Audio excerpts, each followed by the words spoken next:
the Northern Area Planning Committee on 16th of July 2024, which is one of the 3 area-based planning committees at Dorset Council.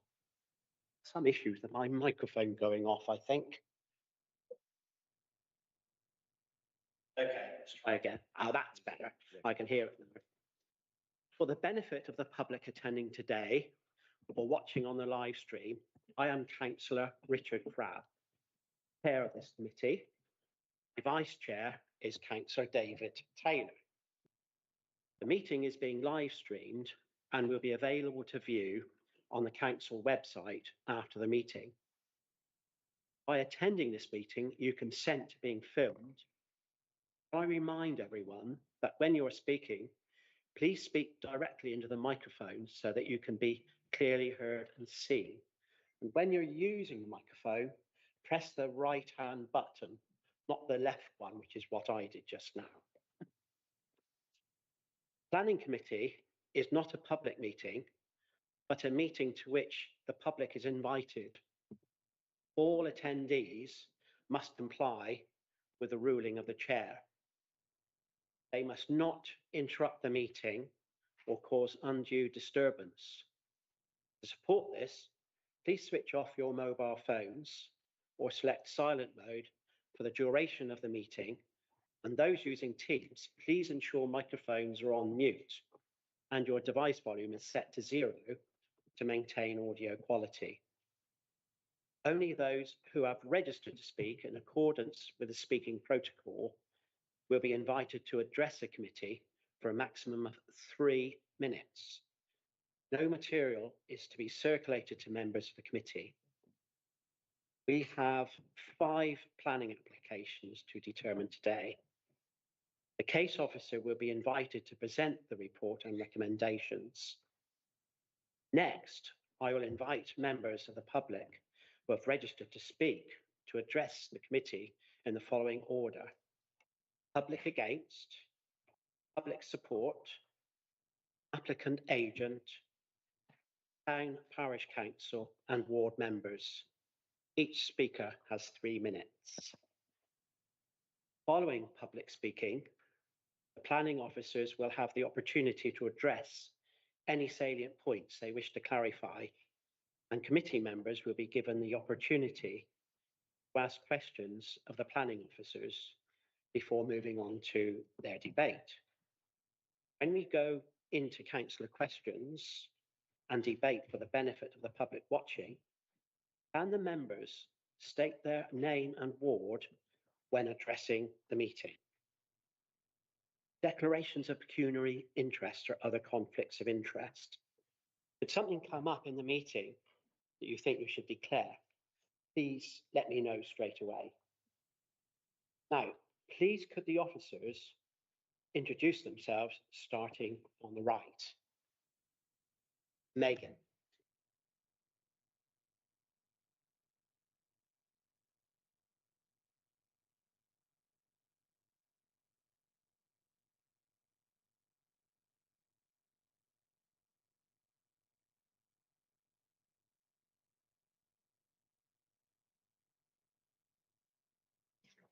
My name is Megan Rochester and I'm the Democratic Services Officer for this meeting welcome today.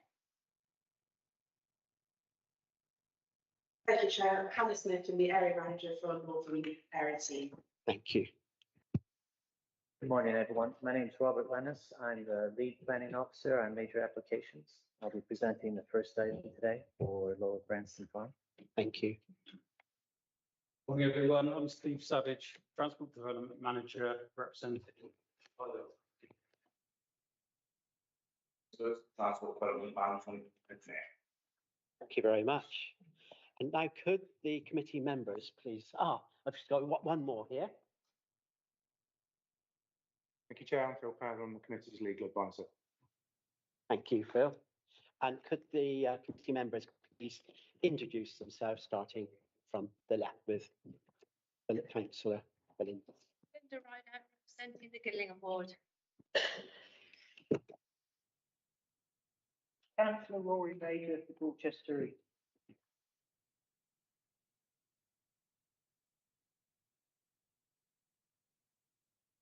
Then Michael.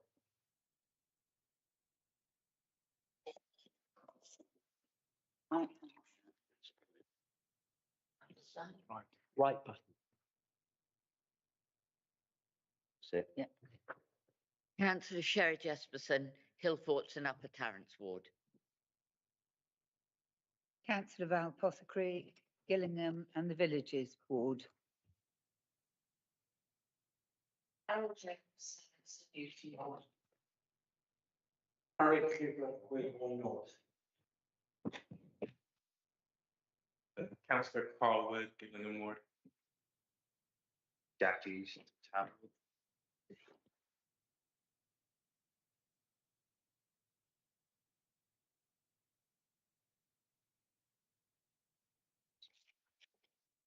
Councillor Derek Taylor, Vice Chair of the J Standing Committee, and also Councillor Horsham, St Mary Villages. Thank you. And I'm Councillor Richard Crabb, member of the West Ward of Sherborne. Thank you for all the introductions. There are ground rules for each application. For visitors who have not attended a planning committee before, and for those watching online, I will briefly explain the procedure. For each application, I will invite the case officer to present their report and recommendations. After that, I will invite members of the public, planning agents, applicants, and town and parish councillors who have registered to speak, who will be allowed to address the committee in the following order. I think now we can move on to the agenda. So I have apologies from Councillor Les Fry and Councillor James Vitale. Members, do you have any declarations of interests that you need to make? None, so that is good. For the minutes, can we please agree and sign the minutes of the meeting held on Tuesday, 4th of June, 2024? So can we have a proposer to agree? Sorry? We're okay with that. Okay. Right. So on the first application, this is application number P/RES/2022-03733. That's land northeast of Lower Bryanston Farm, Fairmile Road, Bryanston. Robert Lennis, please could you explain this application? Thank you. Thank you, Chair. Good morning, everyone. For those of you that are familiar with this case, this did come to committee several years ago. The site has outline planning permission, so the principle of development has been established through the outline planning. Before I launch into the full presentation, I just wanted to make a couple of updates. First of all, my apologies with regard to the missing text regarding appearance and landscaping under the description of development. That was my error, and simply the appearance of the dwellings that is proposed is high quality. The design and materials are appropriate, and they have taken had regard to the conservation area, particularly the Portman Estate. And you'll see in the detailed drawings that I show, most of the dwellings are going to be brick with banding, and quite a few will have slate roofs and or chimney features. The proposed landscaping as well is, we're satisfied with that. It's a high quality design that they pretty much had to do because they're in an area of, they're in the Dorset National Landscape area of outstanding natural beauty, as was. So the plans, as the soft landscaping plans, which are the last ones in the list of plans, we have received a couple more amendments, and we are up to revision S. In the report, it says revision Q. And then if you could also note that within section 10 of the report, which talks about duties, we need to add section 72 of the listed buildings and conservation area act. Because when I was writing the report and considerations as well as your own, we have had special regard to the desirability of preserving or enhancing the conservation area.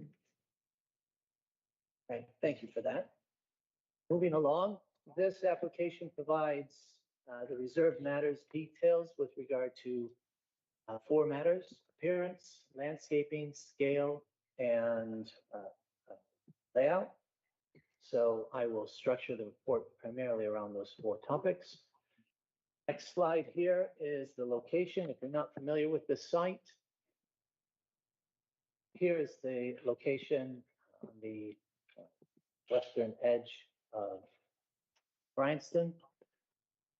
This is just a blow up, larger scale for you to understand.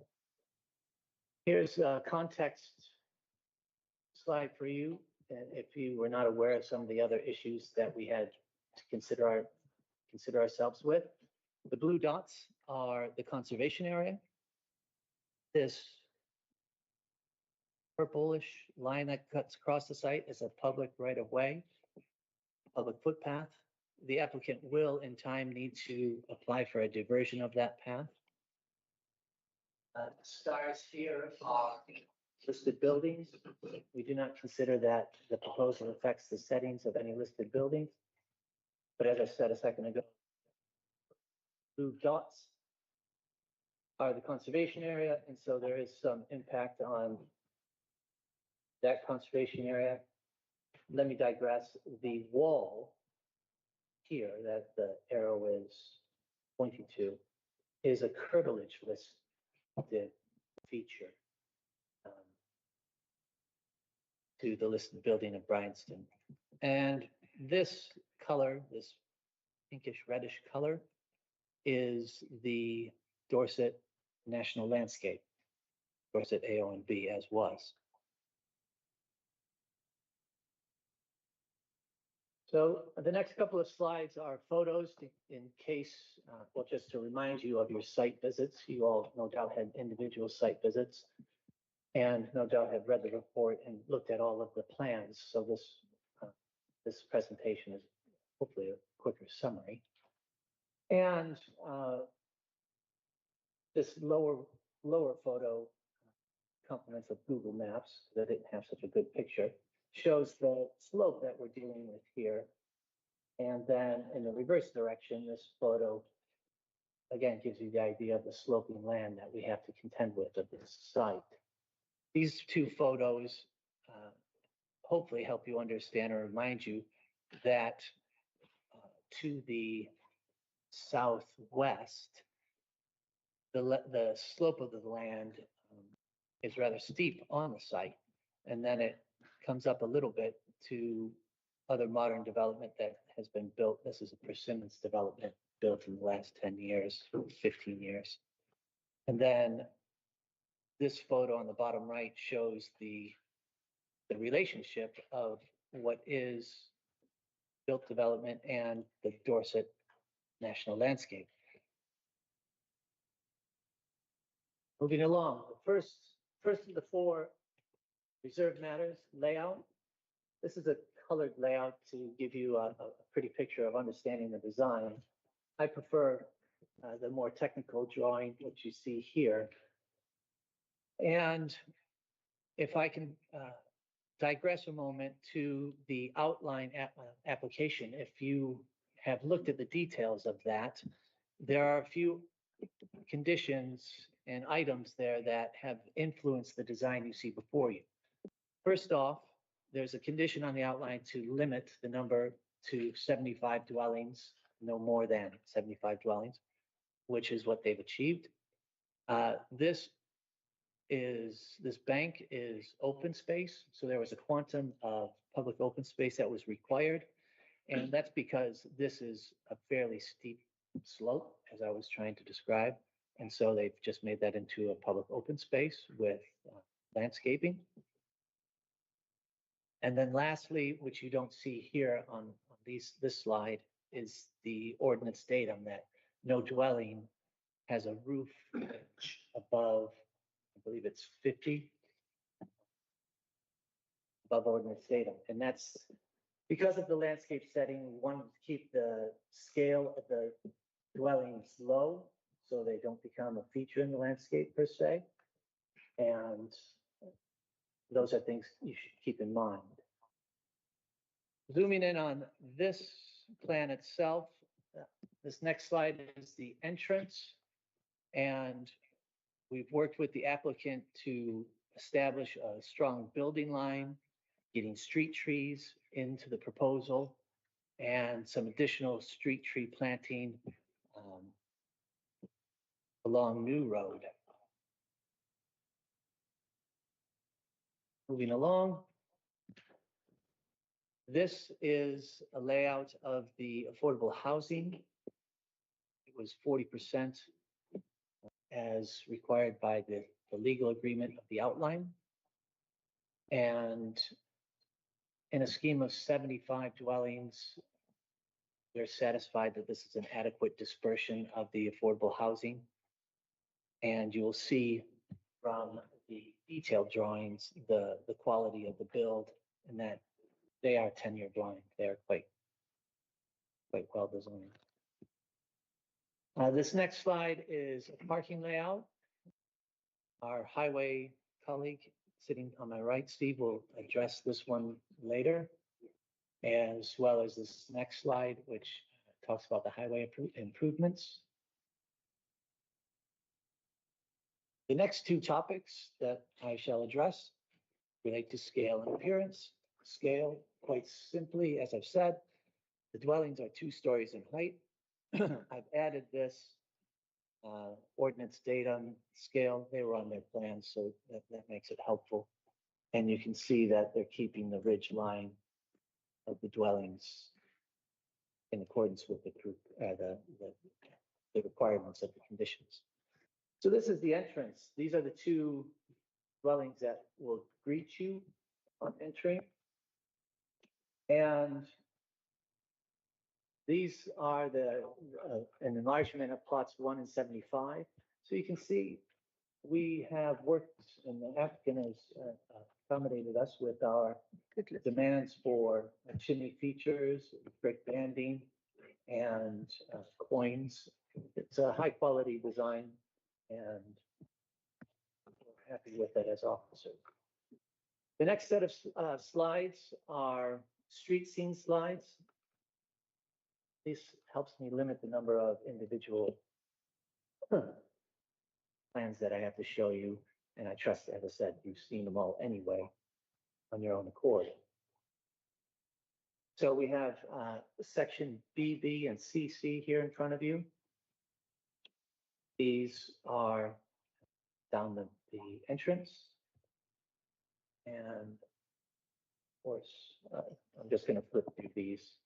There isn't much to say other than what I've already said. The scale is 2-story. Design and quality is quite good. If any of you do have a particular question about any of these, let me know. We'll see if we can accommodate and get the answers for you. And moving along through the site, you can see there's plenty of space and to accommodate the landscaping.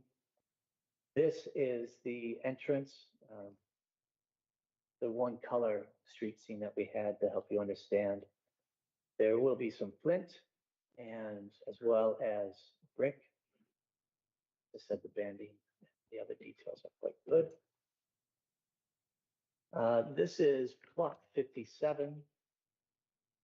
It was subject of one of the conditions at the end. And the reason I put this for a condition is they had made great play of casual surveillance over the open space, the other dwellings, and they do a good job of it. But this one has been a difficult one to design, and no fault of their own. It's just been a difficult plot to design because of where it sits. They didn't have any windows on the rear elevation.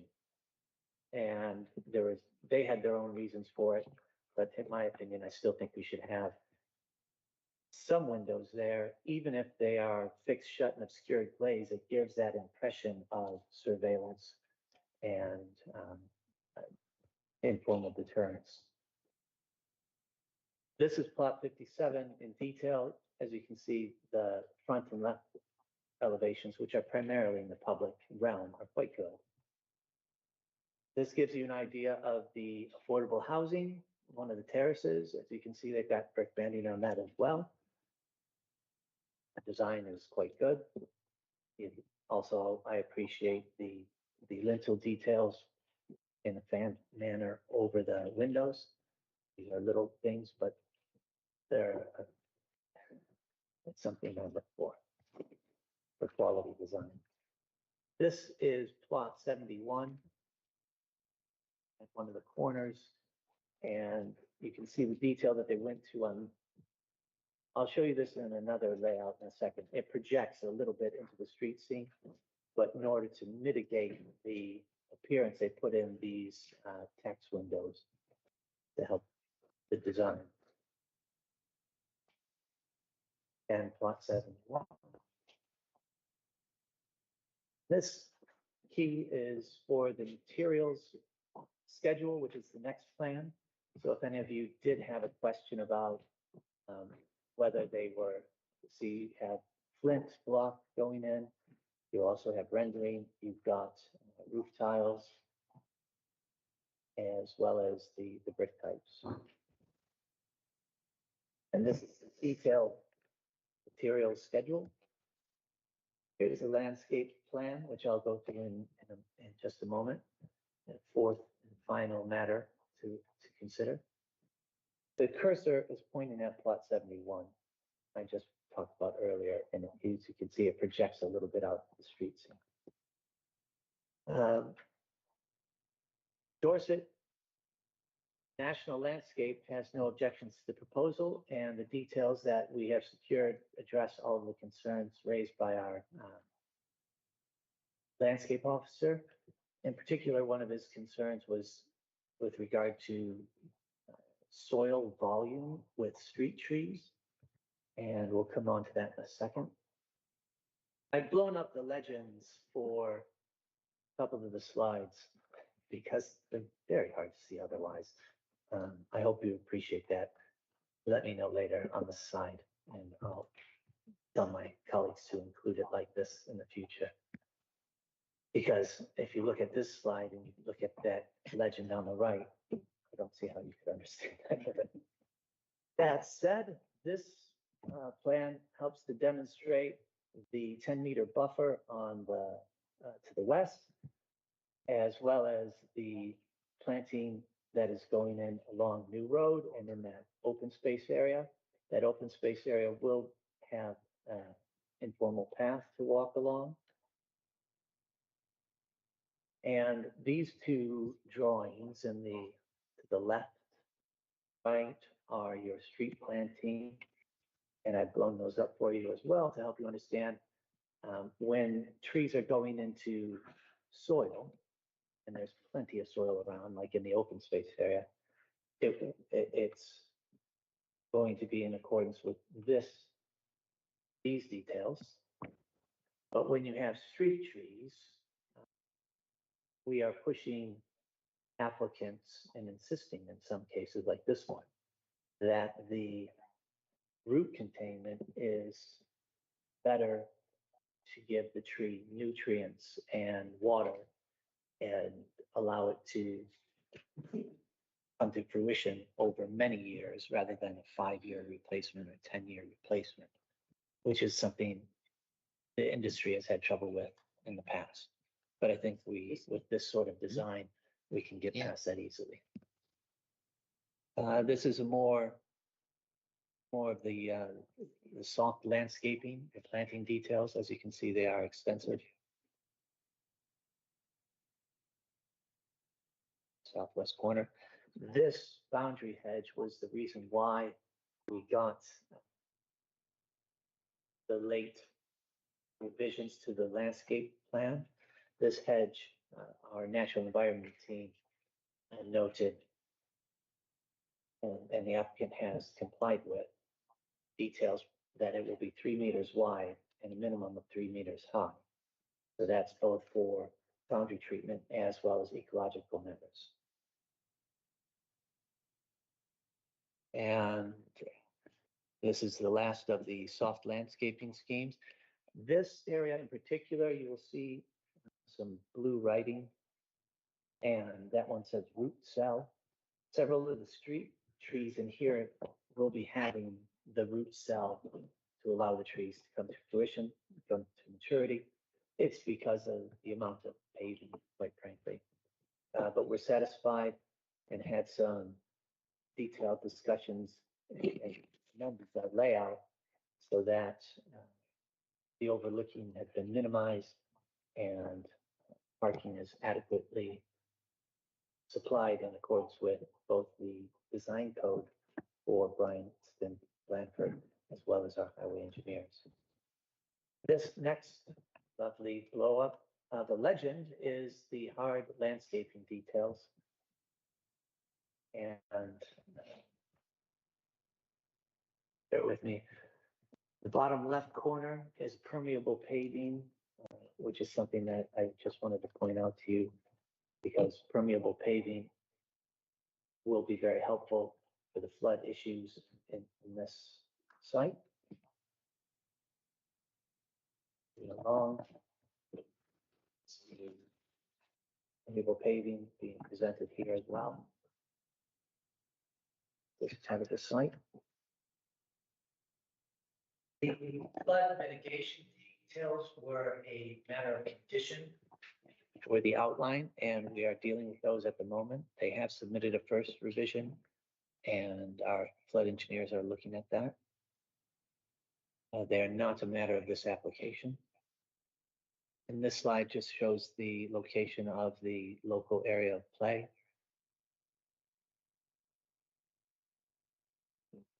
Chair, I believe that's all for the moment. If you have any questions, I'm here to answer them. Thank you. Thank you, Robert. Can I please ask the applicant or agent, Mr. Aaron Wright, to speak, please? Highway. I beg your pardon, Chair. Sorry, Aaron. Sorry? If I can give over to my colleague, the highway engineer, so he can address some of his. Sorry? Oh, okay. Sorry about that, Chair. So highways, would you like to go ahead? Thank you, Chair. Robert, could you just go back to the slide that shows the access, please? The access onto New Road. For those members who are new to the committee and those who sat on it originally when we discussed this, obviously the outline established the means of access to the site. Now, the vehicular access is from New Road, as you can see there. You also see the visibility displays. The visibility display to the left related to the 85th percentile speed, the actual speed of vehicles driving from the west along New Road. And the one to the right reflects the 30-mile-per-hour speed limit as you come up New Road before it goes into the unrestricted area. So the access was approved with appropriate visibility displays. You can see the access road into the site, but you'll note there are no footway connections along New Road, as the intention was that the footway connection would be through the site itself. It would, so you can see from the detail there, effectively where we drop down into the site from the big red arrow, the first crossing point, that's effectively as far as the footway will be going. We don't want to encourage anybody to walk along the New Road. So Robert, if you can just go to the highway improvement plan, please. So within the site, the intention is that a pedestrian cycle link will be provided and it will come out and be serviced by these highway improvement works, again, which were improved at the outline stage. They're the works that you can see basically coloured in light blue.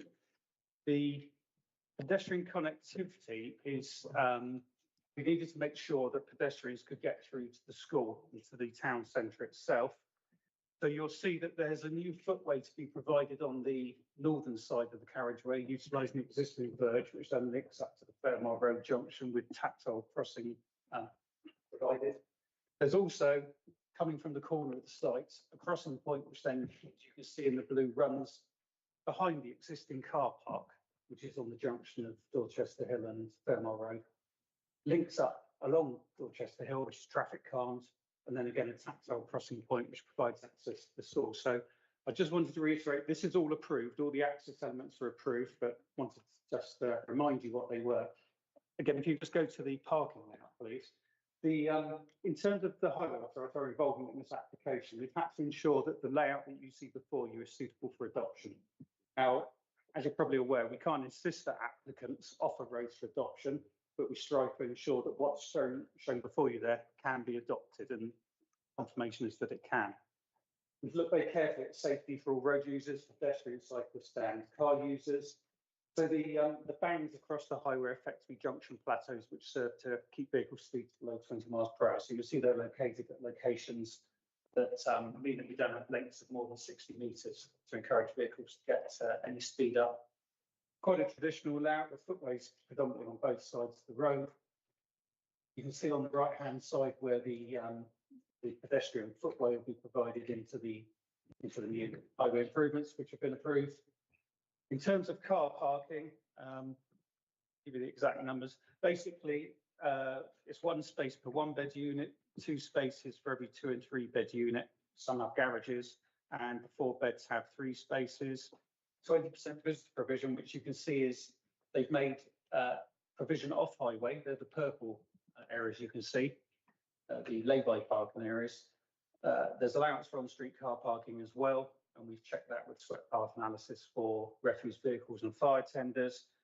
I counted the spaces on there, and hopefully my calculation is correct. I think there are 145 spaces and 11 visitor parking spaces for a total of 156, which accords with the council's parking guidance. So, in summary, the access points have all been approved. We're wholly content with the layout there, that it's suitable for adoption and that it's safe and suitable for road users. And I'm here again, as Robert is, to answer any questions, Chair. Thank you. Thank you. Okay, thank you, Steve. Please could I ask the agent applicant, Aaron Wright, to speak, please? You have 3 minutes.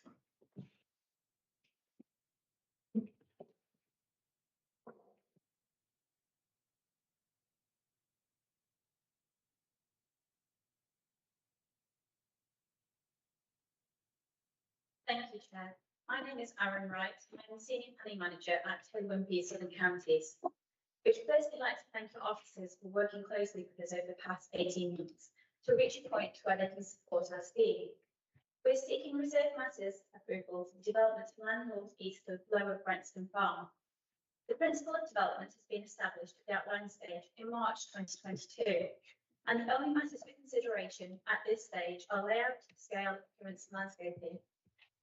The scheme will comprise of 75 high-quality homes, providing a mix of 2, 3 and 4 bed family homes in the form of terraced, semi-detached and detached units. The scheme provides 30% affordable housing, and these will be spread across the site and designed to be tenant blind, indistinguishable from the private homes. These will be shared ownership and affordable rent, and all homes will be constructed to meet our M4 Category 2 accessible and adaptable requirements. The Council's Housing Officer has raised no objection and has confirmed that the scheme provides a compliant level of affordable housing which will contribute to meeting the local and wider needs of Dorset. Our homes incorporate flint and rent detailing, chimneys, so that the homes are in keeping with the character of the area. And we have addressed all the issues raised by the open designer, A1B officer and the conservation officer. The scheme is fully compliant with the Council's residential and visitor parking standards, and also Dorset Council Highways have supported the application. We have met with the Parish Council and local residents repeatedly throughout the planning process and understand they have concerns. In respect to surface water, we have submitted full drainage details and hydrological modelling assessments, and we would not be here today unless we had satisfied Wessex Water and, most importantly, Dorset Local Lead Flood Authority. Both have raised no objection. The swales that run through the site will not only act as drainage features, but will also be planted with wetland wildflower planting to provide additional wildlife habitat. All homes had electric charging points and solar panels, and we submitted a sustainability assessment to demonstrate our commitment to sustainability. Again, we are aware of resident and parish council concerns in respect of ecology, and in response, ecological enhancements are included within the scheme with provision of bat roofs, bird boxes, insect bricks and hedgehog fences, and the council ecologist and DMET team have raised no objection. Native tree planting is incorporated throughout the site, and the existing hedgerows are to be reinforced, and 160 metres of new hedgerows to be planted along the southern boundary of the site. This hedgerow planting has already commenced. 30 seconds. Off-site tree and hedgerow planting is to be provided in response to biodiversity mitigation plan. Natural England, Land Forum Town Council and the Ramblers Association have all raised no objection. This is a high quality development that will create an attractive and long lasting place to live for years to come, and I hope the members can support the officer's recommendation and grant reserve access consent for the scheme. Thank you. Perfect. Thank you. Please, could I ask Councillor Chris Gale to speak, please?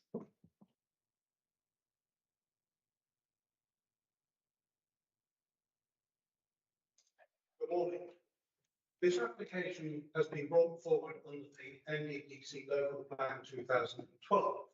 The Public Inspector required ND 2012 that the mitigation package for Greater Horseshoe Bats be implemented prior to development taking place at this site. This was to ensure that the local plan was sound under existing law, habitat regulations. Natural England report NECR 2R5 states that the Public Inspector's requirements are binding on the local authority. This is reflected in the local authority report that as mitigation could take a number of years, 10 to 20, that this site should come forward at the end of the plan period, i.e. nearer to 2031, provided that mitigation is put in place early on. The case officer has agreed with DC Ecological Department that the local plan policies and conditions must be observed by the applicant. The ecological report of 2012 by Amit Foster-Wheeler has been used by the applicant, which delineated the required measures both on-site and off-site. A mitigation plan was submitted to both North Dorset District Council and Natural England and was signed off. There has been no further ecological survey since 2012, so the plan is excellent. This has been closely documented since 2012, and no mitigation as required by the local plan has taken place in the last 12 years. With regard to the applicant's submission of a plan for C condition 7, this is a crucial pre-commencement condition that no work be carried out before submission and approval of the new road access. Although submitted in 2024, Dorset Council has still not approved these details. There is no indication that these conditions have been discharged, and consequently work carried out today and in the future is in contravention of the outline permission. Already the grubbing out of part of an ancient hedge and the dumping of the remains on site has contravened this condition. Bryanston Parish Council requests that the Planning Committee support the preconditions set by the Public Inspector and precondition 7 and submit that these are essential before any further development work is carried out on this site. You have 30 seconds. To the previous about the pedestrian access, I know that there's a blue line down Fenway which has been brought in on private property. Highways have already said that is private property and is not pedestrian access. Pedestrian access across where the parking they approved. They did not approve the building. There are ancient stone walls there and you can't use it. Okay, thank you. That's the 3 minutes. Thank you very much. Could we now please move on to discussion? And I'd like to ask Councillor Jasperson.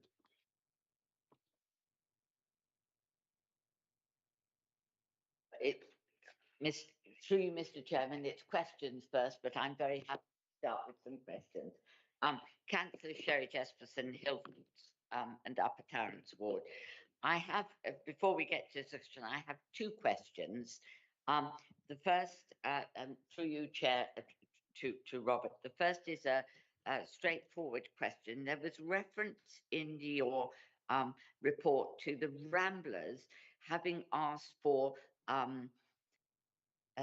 the footpath, the new footpath to be designated as a public right of way in perpetuity. And you mentioned that we should condition this. I couldn't see in the conditions that we have conditioned this. If we haven't, could we just keep that in mind so that if we do decide to support this, we can decide whether to include that condition, because it seems to me quite a sensible request.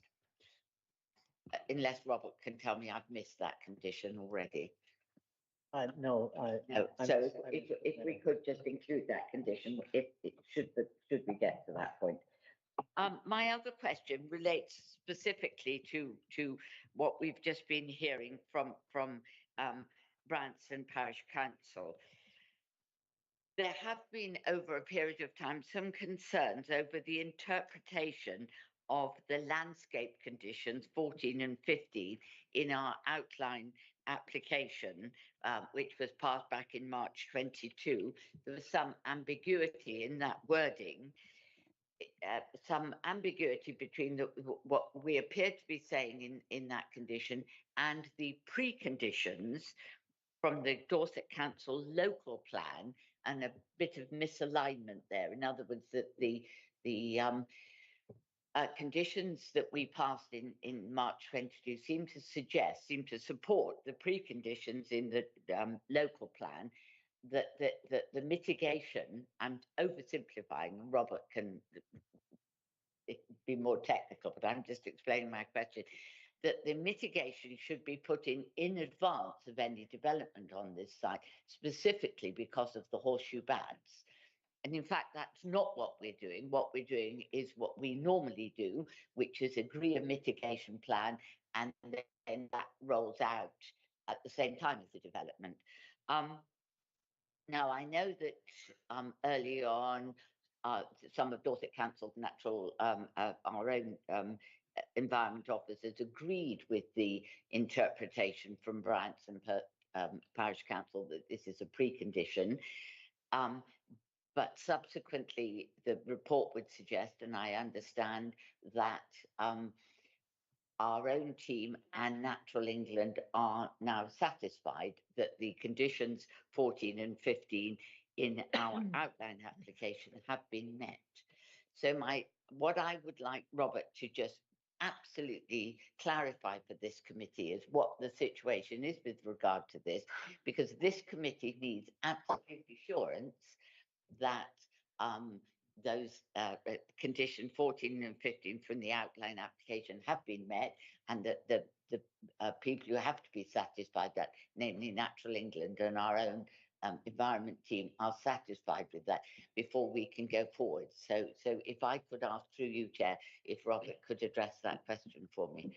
Okay, thank you. Could you answer that point, please, Yes, Robert, thank you. regarding those conditions? The conditions 14, 15, and 16 have been discharged. We are satisfied, and we had consulted with our natural environment team, who are the professional ecologists, as well as Natural England. And they've raised no objections to the details submitted for those conditions, which meant that they were allowed to carry out the works that they have done to implement their permission and put in the access. So that is the short answer. In a more detailed answer, I just pulled up some of the comments from Natural England, and I think this is very detailed now.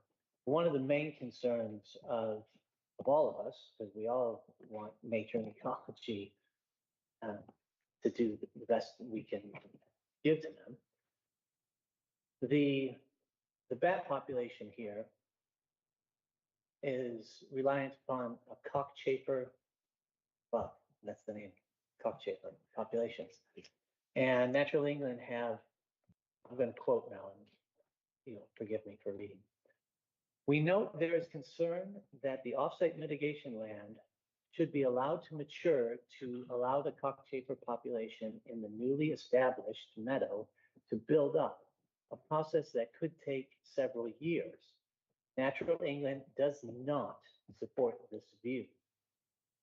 And they go on. So with that just simple bit of information, you can start to understand there seems to be a difference of opinion from those people in Bryanston who know quite a bit about Boston Indeed.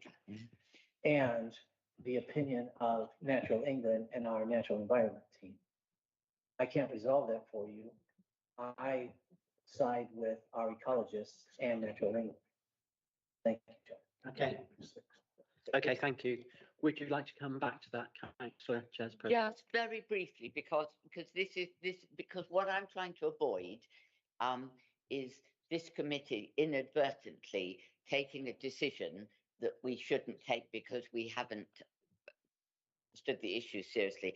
But I think I'm now just with regard to the pre-commencement conditions then that were in the local plan and the inspector's view, is it therefore our Dorset Council's position that the decisions that you've taken with regard to the outline application override that or supersede those requirements of the local plan?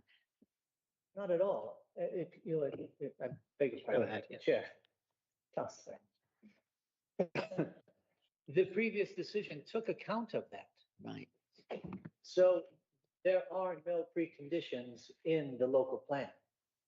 It was, the policy was written based on that evidence, and that was those discussions, but Natural England was a part of those discussions. And Natural England raised no objection to the outline application with those conditions. And those conditions have now been signed off because the details that they've submitted. And that's the bottom line of it. So there's no conflict with the local plan and what we've already approved, as Natural England seen in what the applicant has submitted, as Natural England is satisfied with what they've seen, as well as our natural environment team. Does that address it fully, or? No. Could you just one more time on this? That's very helpful, just so the committee knows that that is not the view shared by Bryanston Parish Council, but but as far as we're concerned on this committee, I think it's reasonable to say that I'm satisfied now with what Robert has said. It's clearly Dorset Council's position is very clear. So while Bryanston Parish Council and their experts take a different view, the committee obviously will be taking our steer from our own officers if that's what you choose to do. I just wanted to get this nailed down, if you don't mind. I know it's a bit nerdy and technical, Mr. Chairman, but yeah, thank you. Okay, thank you very much. Hannah wants. Can I just, Hannah just needs to make a comment. Thank you, Chair.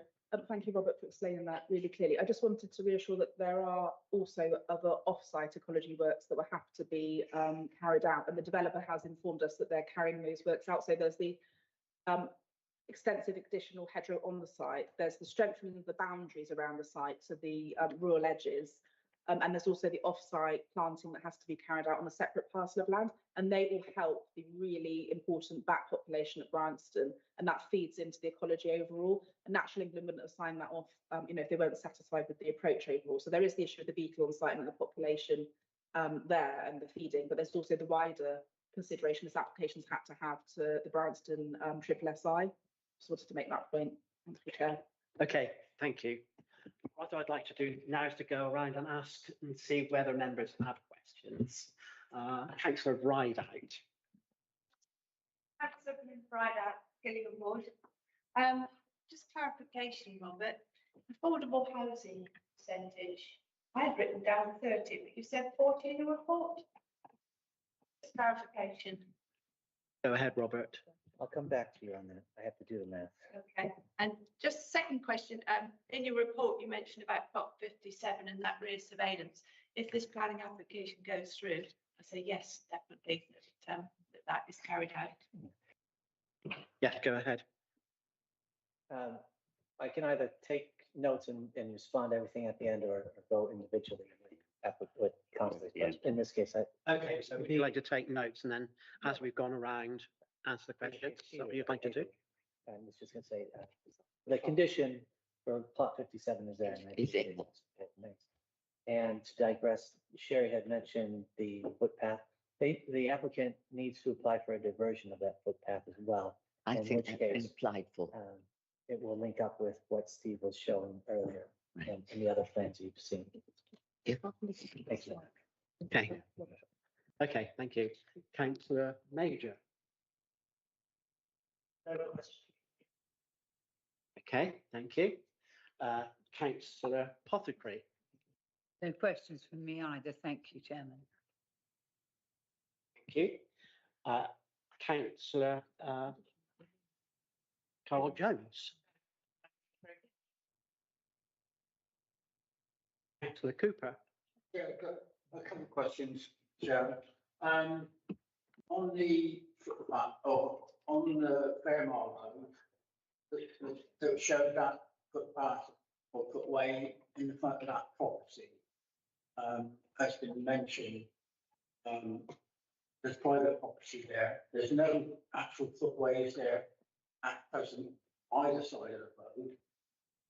My other question is, footpath from the estate, just coming straight out onto Fairmont Road. What's the visibility there for somebody stepping straight out onto the road with no footpath? So that's that. And then my final question is on New Road coming down, that is, you will tell me what the speed limit is on New Road. The 20 mile or the going into the speed limit is down rather down the hill from the entrance to the estate. Could that not have been moved up the other side of the entrance to the estate? You know, so that you're in and then before you get to. So that's my question, Chairman. Okay, thank you. Could you please answer that, Robert?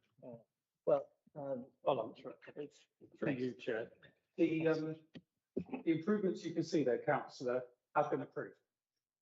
It's hard to make out in the drawing, but if you're coming out of the development in question now, where the blue area starts, the southwest corner of the plan there, you can see that there's a footway width and a tactile paving curb, which affords visibility up and down the road. It will enable you to cross safely to the other side of the road. And then the footway will be working its way along the bank. I think at the time we discussed with, or the applicant discussed with the owner, one of the properties that accesses onto the bank, who was claiming ownership of it. As far as we're concerned, it's all contained within the highway extent and can be improved as per that plan. It may be that the gentleman in question actually hasn't shown in his deeds, but we have highway rights over that land, which means we can have that improvement provided. So that's the answer to the first part of the question. The second part is with regards to the visibility, if you will, Robert, please.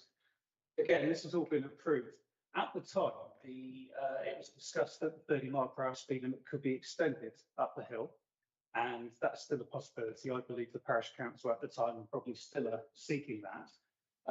But obviously the TRO, the Traffic Regulation Order Procedure, is outside of the Planning Act, outside of the planning side of things. It's something that would be pursued by the applicant or by the parish. What you can see there is that the visibility display, the 2.4 by 90, is working on the assumption that that speed limit is not changed. It'd be great if it could be, but it's not incumbent on that permission to provide that improvement. Okay, thank you, Chair. Okay, thank you. Can I just Yes, go ahead. come back on Fairmont? The width of the road where you're talking about putting a footway. That is very narrow there. So if you're going to put a footway there, that's not going to be wide enough for two vehicles to pass. Go ahead, Steve. Through you, Chair. I think the important point here, councillor Cooper, is that the works will be subject to a section 278 agreement, of the Highways Act. They will be audited. The works will be audited. We've looked at this and we are certain that it is safe and that it's deliverable. And I can't tell the exact width, I haven't got it to hand, but I would presume that there's sufficient space for 2 cars to pass. As we know, when you drive down Fairmont, it does narrow by virtue of the hedgerows on either side, so it acts as a natural traffic calming. So you would hope that vehicles are approaching at a sensible speed. We should all be driving in accordance with the highway code. But I'm pretty certain we have enough room for 2 cars to pass. And there's certainly decent visibility, forward visibility in both directions for a large vehicle, for example, to see a smaller vehicle, and they could act accordingly and appropriately there. So, but I think the surety I can give you is that the works will be subject to stage 1, stage 2, and a stage 3 road safety audit. Thank you, Chair. Okay. Councillor Cooper, anything else on that? Okay, thank you. Could I ask Councillor Wood whether you have a question? No questions. Okay, thank you. And Councillor Jeans? No questions, thank you. Okay, can I ask whether anyone else on the committee have any questions? Questions from me? Sorry, no questions from me. Okay, so I wonder whether anyone would like to, one more, Robert. Sorry, thank you, Chair. Would it be possible to clarify the point that Councillor Jessamine made about conditioning the public footpath, just for clarity, because the footpath, as Robert explained, will require a diversion because it runs through the site, and that's dealt with by separate legislation. In terms of the access point, pedestrian access point that Steve has just explained, that's conditioned on the outline that the details have to be submitted and approved, and it would be part of the 278 off-site highway works. So just wanted some clarification. I'm not certain that we need to add a separate condition on the public footpath because that has statutory status anyway. That application has already gone in, I believe. So yes, if that's the case, I'm satisfied with that. Yes. So yeah. Okay, can I ask whether the committee in general is satisfied, whether they want to have more questions or whether they have any proposals? Yes, go ahead, Councillor Desperson. Yes, so thank you. So if we're done with questions, that we're on to discussion. So this application's been a long time coming. A long time it's had the maturation cycle of a young elephant rather than a rabbit, and a lot of that time has been spent with case officers, Robert and others, and the developers working up what has actually been quite a complex application to bring to finality. I know that the developers have worked closely with the local community after a somewhat rocky start. They won't mind me reminding them when they consulted with the wrong village. Once we got that sorted out, then they have worked closely with the local community. I think it's fair to say that this is an attractive, high quality development. I think we can see that in the design and layout. I think that it's probably better than many of the developments that we see coming before this committee. A lot of work has gone into getting it where we are now. There are no objections.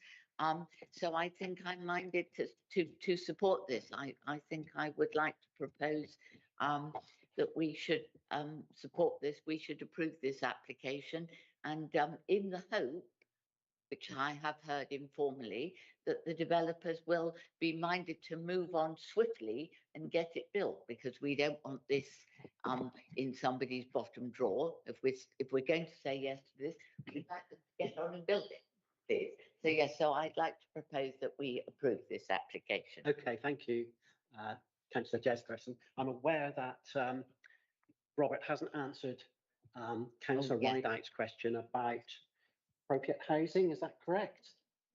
Yeah. Right. Okay. Could you please follow that up? I didn't do the numbers, sorry. 30%. I beg your pardon. It's 30%, not 40%. That's what was approved at outbound stage. That's part of the policy for 30%. That's part of the policy of Blandford. My apologies.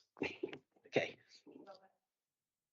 Okay, councillor Rideout. Yes, thank you, councillor Aldight, Gillingham Wood. I'd like to second councillor Jason's proposal to approve. I think it is a well thought out site, and I like the details been put into it, environmentally and ecologically friendly. So I'd be happy to second. Okay, thank you very much then. So could we please proceed to a vote? So could I ask everyone to vote for those who are in favour? Okay, I think that's pretty unanimous. So with this reserved matters application, the committee has decided to go ahead and support it. So thank you very much. And unless there are any other comments, we can proceed to the next one on the agenda.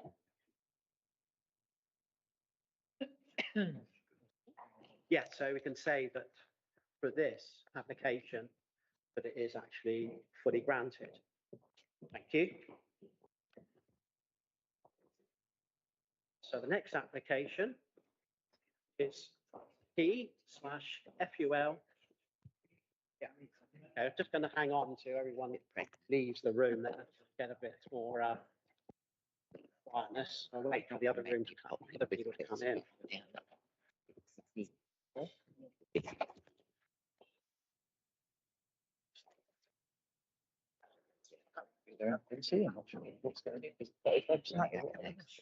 Yes, I know. Could we have a 4-minute break? Do you think the coffee's heated up? We were waiting for Could the we coffee suggest to that we heat up. have a 4-minute break? Yes. Okay. Yeah. Thank you, everyone. We're going to have a break. We're trying to wait for the. Yeah, no, I noticed it, they were close it.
/2021/02623. That's 4 paddocks land south of St George's Road, Dorchester.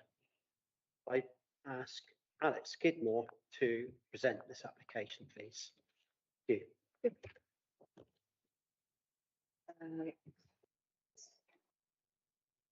you. No, that's fine. Okay. Good morning, everybody. So this application for you is a full application. It's for the erection of 107 dwellings with associated works, including formation of accesses, landscape and ecological enhancements. The reason for referral was by the service manager for development management, and it was in view of concerns raised by consultees, in particular holding objection maintained by Network Rail in relation to the potential impact of the proposal on the Cywood footpath level crossing, and a holding objection, excuse me, holding objection raised by National Highways in relation to noise and tree mitigation, protection mitigation. So moving on to the first slide. So hopefully you can see on the screen, it's showing slightly blurry for some reason. There's a sort of a wider context plan, and it shows you've got the outline of the application site. It's 4 separate sites, 4 separate paddocks, as you can see here with my marker. And there's a 5th parcel of land just here, which is a funny shape next to the River Frome, which is for the wetland and ecological mitigation measures to go in. So on the screen, you can just about make out, you've got some public footpaths that have been marked on in green, which are quite relevant for this application. And you can see it in the context with the A35 that intersects it north to south through the various parcels of land, and then the railway line that intersects from west to east from here. And then obviously you can see in relation to the town centre and local services. So staying with sort of wider context, you've got some photographs that were taken, sort of wider views. So the top one, number 1, views from public footpath, looking across the water meadows from the north of the site, slightly to the northwest. And you can see actually, and you'll see from each of these, how well this site sits down into the local landscape and within the existing sort of development setting. The second slide, again, they're all from the north. This one's taken from the northeast, again, from a public footpath, looking back towards the site. So the site is tucked in just here. Number 3, it's taken from near the junction of the B3143 and Frome Whitfield Road, again to the north, slightly further away. And again, this is where the site is, just in here. And finally, the last one's taken from the lane to the north of the roundabout between the B3150 and the A35. And again, this, you can see the site in here, it's getting a bit further away. Again, that's from the north. So again, a bit more context and some constraints. So you can see the parcels of land outlined in red on the screen. You can see the public rights of way in purple or pink, and how they go around the site. So you get one north to the south along the west of the 2 parcels of land sitting to the west of the A35. Another footpath that intersects along the railway line, emerges onto Cywood Road, where my marker is now.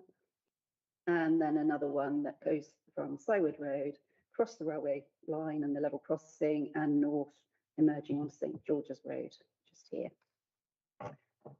There's 2 listed buildings, just to note as well, which were marked on in the report. You've got the one in St George's Road, just here, marked with a red star. And then you've got Maxgate, which probably most people here be aware of, just to the south of the parcel of land, which is going to be referred to as Sector C, you'll see in a moment, and that's Maxgate, and Grade 1 listed. Actually, probably I ought to just mention as well, because it has been raised by someone already. There's sewage works just here, which is approximately 220 metres to the east. You'll have seen in the report that an odour assessment was submitted with the application. That has been scrutinised by our environmental health team, and the proximity of the sewage works isn't found to be an issue for the amenities of future occupiers. So looking at a bit more detail on the screen, you've got the location plan on the left-hand side, and you can see they're labelled A, B, C, and D. So parcel A is the largest. That sits, has access going on to St George's Road, and you've got the railway line just running along the east side of it, sorry, on the south side of it, and the A35 to the east side. And separates it from sector B further to the east. That part of the A35 is raised up, and the land actually rises up as you go from north to south, coming down towards sectors C and D, and the A35 levels out and becomes more level with the parcels of land C and D as you go further to the south. The overhead's quite a useful one. You can see here quite how sort of wooded it is along some of the margins of these sites, particularly along the A35, a lot of which is National Highways planting. And there's also planting along the railway as well. You can see here it all shows quite clearly how mature and established it is. And then again along a number of the rights of way to the east of sector B, and moving on from that. Oh, actually, I will show you again Maxgate to the south here, which is the Grade 1 listed property referenced in the report. See a paddock just to the rear that sort of separates the main body of sort of the main part of Maxgate from sector C. And again, there's quite a lot of established planting that sort of buffers views between the two sites. So turning to sector A, each of the sites will have their own access. So sector A leads off St George's Road.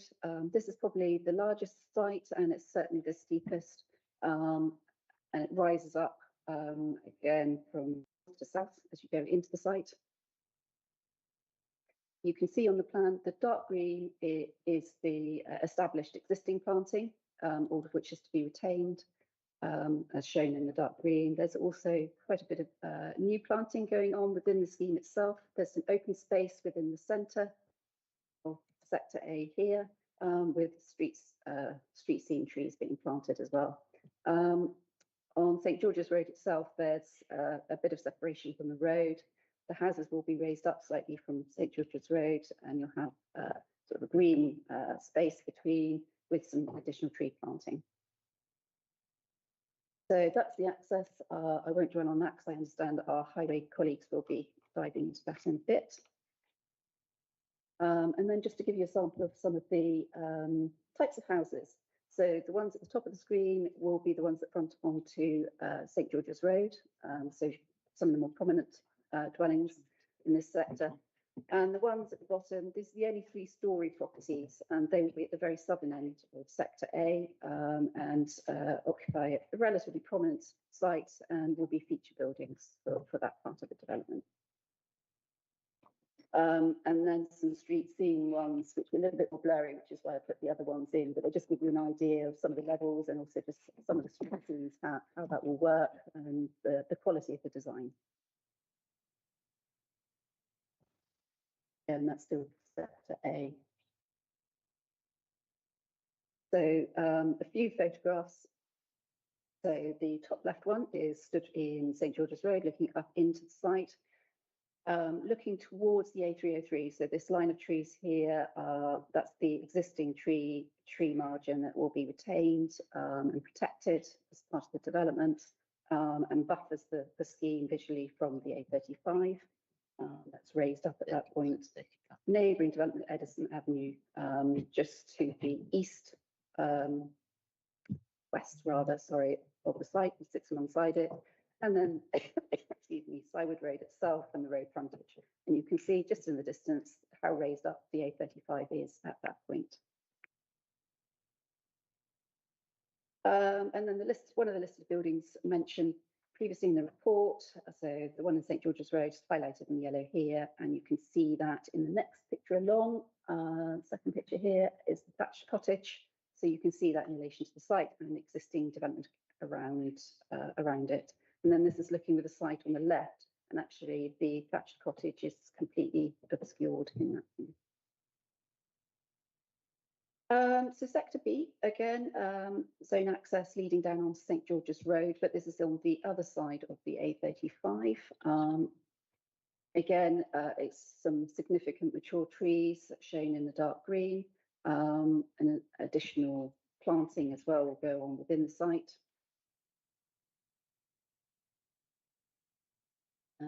The access, again, I shall move quickly on that, and then some sample plots types. Again, the ones at the top of the screen will be seen from St George's Road itself, or front onto that, and then the next plots in, which again will be quite prominent, are below, and then the street scenes. Again, just giving you an idea, this is on a bit of a sloping site again, this one. From that, so some photographs. You can see here that's a photograph looking up into the site. The A35 is beyond that belt of trees here, and it is quite heavily screened by trees on 3 sides. There is a cycleway just here that emerges onto St George's Road. That will have to be reconfigured to allow for the access, which will come through just here. And then just looking in the opposite direction of the other photograph. So sector C, this again, on a sloping site.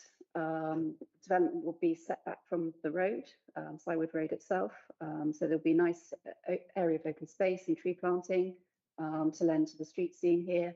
Existing trees again, and quite mature planting around on 3 sides alongside the A35 and the railway line. In a moment, I will refer to plot 75. Now that's at the bottom of your screen, just here. You've got Maxgate, the Grade 1 listed building to the south, which is to the off the screen, going downwards, and that's the closest property that will be built to Maxgate. So you'll see in a moment why I've mentioned that. And then the access again, just a simple priority T-junction. So a few street scene ones again. And then, so the ones at the top, some sample properties, they front onto Slywood Road itself. And the one that I just referred to as plot 75, that's the only single story dwelling on the development. And that's been done purposefully to try and reduce the impact as far as possible and any visual or relationship between Maxgate and the site. So as I say, that's been kept purposely nice and low. Your notice in the report quite extensively discusses noise issues in relation to the A35 and objections from National Highways.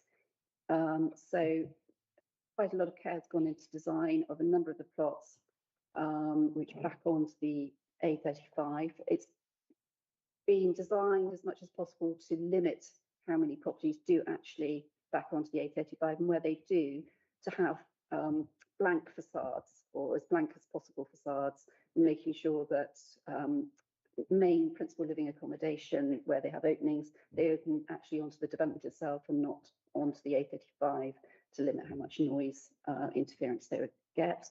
So it's an example on the screen here, some flats over garages, and that's on sector C rather, sorry. So you could see the principal living windows, and they would face into the development itself and away from the A35. The rear elevations are shown below.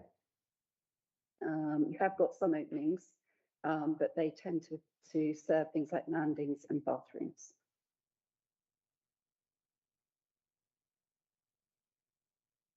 So just a few photographs for sector C. At the top of the screen, this is where plot 75 would go, and you can see existing mature planting in that area. The next one, if you go anti-clockwise, or clockwise rather on the screen, that's taken from Maxgate itself, and looking across the paddock towards the site beyond. So you can see planting from there. Looking down towards the site, you can see that it is sloping as you head north down towards the railway line, and then back up the road, just to show what the frontage is like and the existing development there.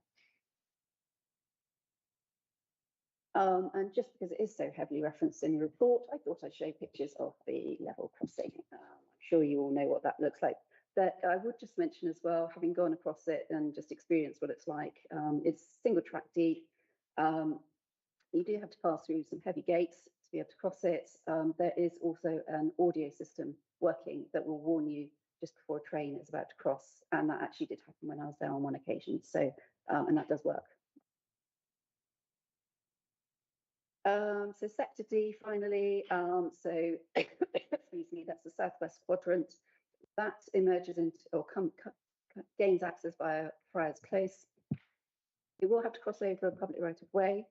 And currently, and I'll show you in a moment, there's some close-ball fencing there and some planting. I'm reliably informed, however, that isn't an obstacle to being able to deliver this section of the site. And the developers are entitled to have a crossing at that point.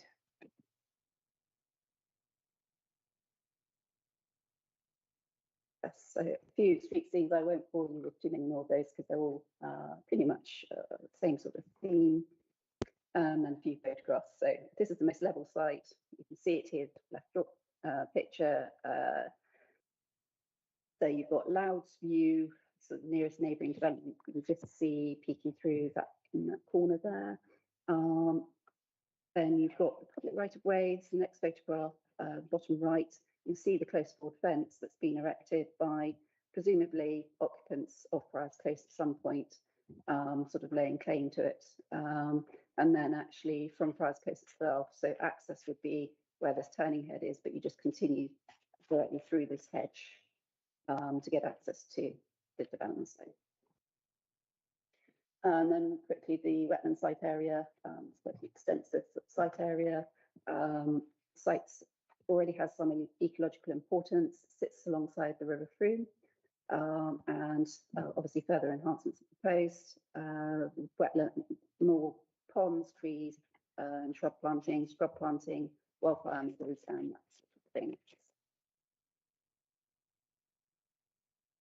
So on the screen here just indicates the range of housing that's going to be provided. So it's quite a mix from 1 bed to 4 beds, predominantly 2 and 3 bed houses, so sort of good family size houses.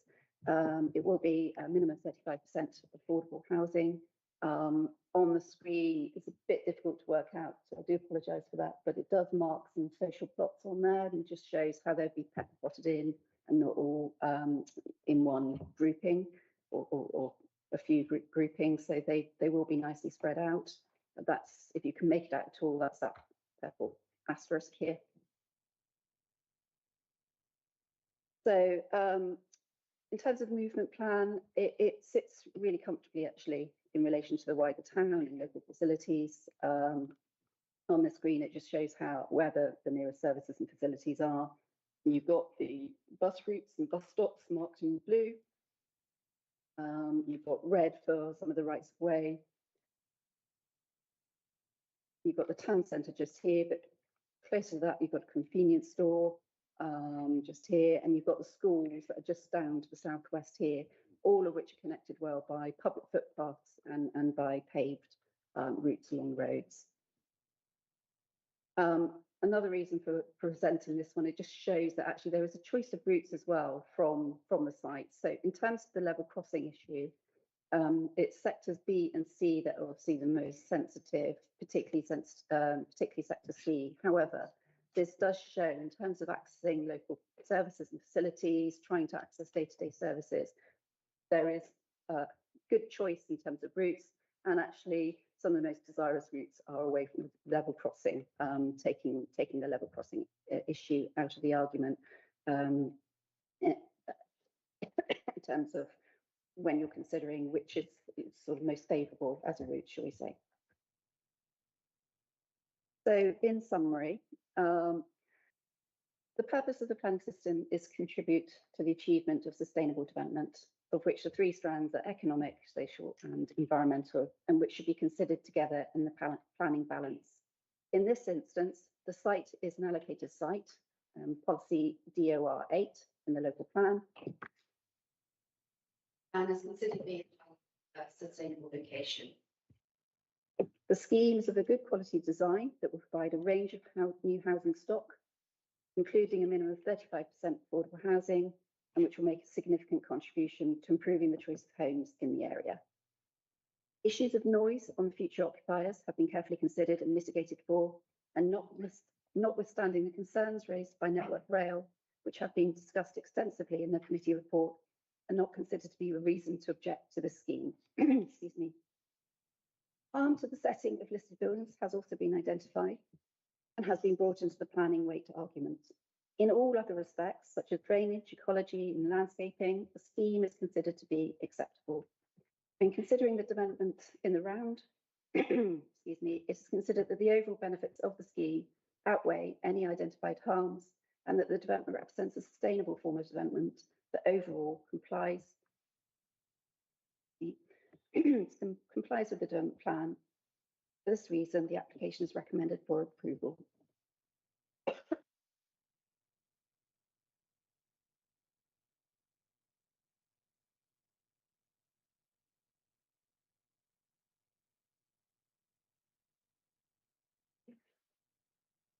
Do you have any questions, finalists? Don't have any questions, Chair. Just to go to one slide which shows the whole layout, please. The application is supported by a transport assessment, as you'd expect, which looked at the baseline traffic in the locality and then the likely impact of the generated traffic from this development, vehicles, pedestrians, cycles and the like. The actual layout that you can see, the four individual parcels, effectively the areas coloured white are the areas which we believe could be offered for adoption should the developer choose to do so. They are basically 5 metre wide carriageways with 2 metre footways and metre surface margins, a pretty standard estate road layouts. They don't show individual traffic calming measures on the longer sections, but we will deal with that at the section 38 stage to ensure that we've got a low speed environment. With regards to the actual traffic generation itself, I won't bore you too much with the details, but obviously we've had to look at each of the individual parcels, and the actual traffic that's generated is comparatively low. It's dissipated from the 4 parcels onto the local network, as you'd expect. The biggest parcel A, the top left-hand corner, as you know, we look at morning and evening peaks, and the results are pretty much the same for both. So in the morning peak, we'd expect there to be around 23 two-way movements. That's movements in and out of the site for parcel A. Parcel B, we're looking at 9, parcel C 14, and parcel D 13. So parcel A is probably 2 vehicles every 5 minutes, and the others are 1 vehicle every 5 minutes. They are individually low traffic generation sites. We did look at, I'll get the applicants to look at pedestrian movements, and again, we're looking at relatively low numbers. I think the total in foot from all the sites is 28 movements, but they've been well accommodated, as you can see from the pedestrian linkages that Alex showed you earlier. Alex, are you okay looking at each individual access, please? I will just talk you very briefly through to the accesses. So that's the access to the larger parcel from St George's. The red lines you can see, I know there's a number of red lines, but basically the lines to the left of the access, 0.4 by 43 metre visibility display. That's standard visibility for a road subject to a 30 mile per hour limit. You see that it takes the same to the right, and also proves that you can get the forward visibility across the bend from the Red Cow development to the north. I think the major point of note there is that there's some minor road widening which takes place on the eastern side of the access there, just to facilitate an easier movement into the Red Cow development. We can go to parcel B, please.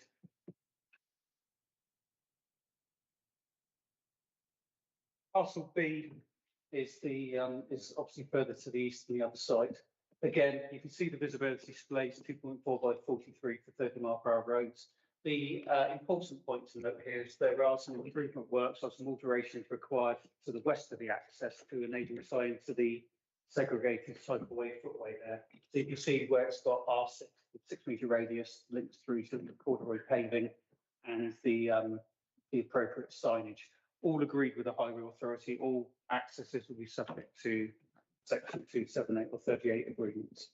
If we can just go to the next one, please. So this is the access from Seawood or Cywood close, I believe. Very simple parameter junction.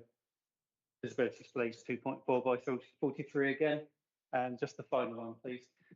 This is the access to parcel D from Friars Close. Now, Alex mentioned that there's the public right of way which crosses the entrance, which you can see there. There's a ramp to access and some tactile paving on either side of the access road to obviously give the predominant flow to pedestrians that are walking along the cycle along the right of way. So it would obviously mean that it's a physical measure for vehicles to slow as they access the site.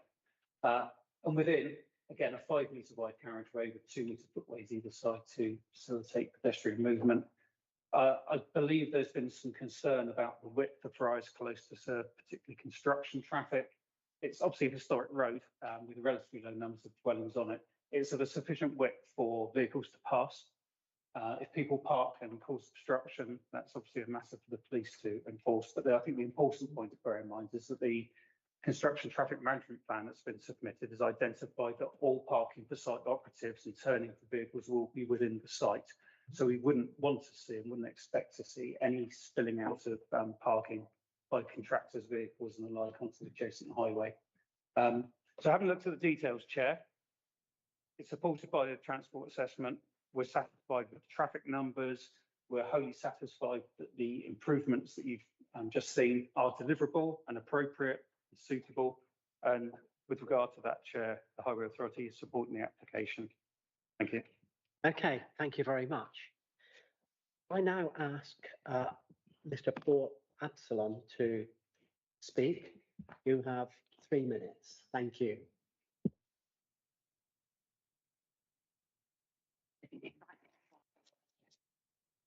Thank you. Thank you very much, Chair. Is it possible to put the previous slide on that one of plot D? Thank you. That's the area where near resident who speaking supporting colleagues that friends that live in Friars Close. I live in Nance Peace.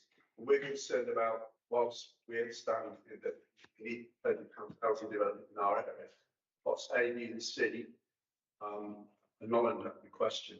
This plot D, particularly the access which comes through Friars Close, which as local residents, we were aware that that would not be possible to happen because it's an area that has been blocked off for a substantial amount of time, and it's actually been adopted by local residents in terms of an area for wildlife and for other people to come and sit and take a little bit of refuge in what's quite a busy area.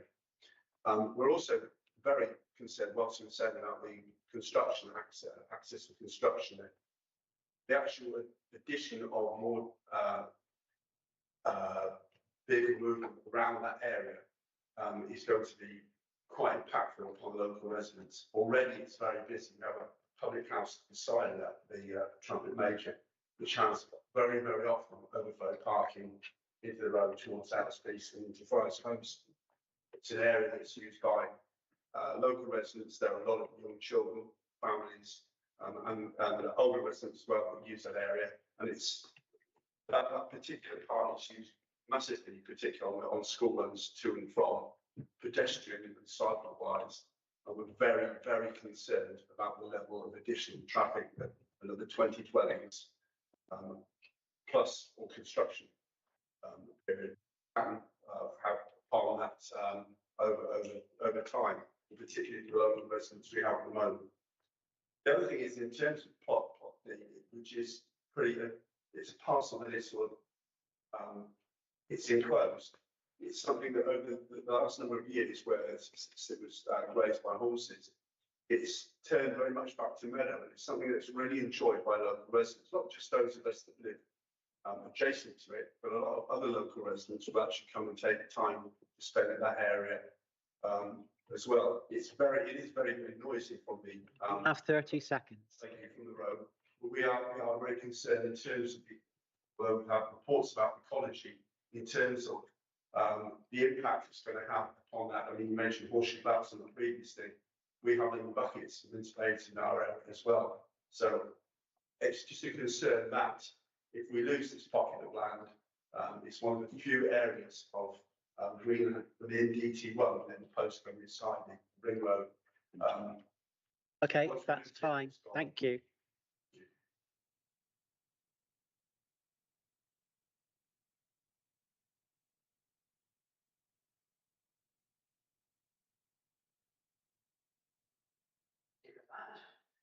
Could I ask Councillor Major to ask any questions or make comments?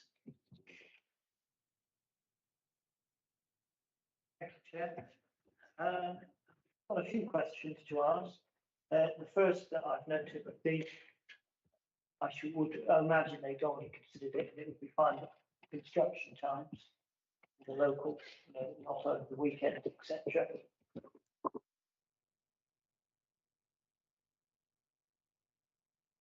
There's a construction environmental management plan. I have to admit, I haven't got the details in front of me, but there would normally be limitations within there of construction hours, but hand on heart, not having it before me. Here we go. That just conditions the actual agreed construction environmental management plan, I think.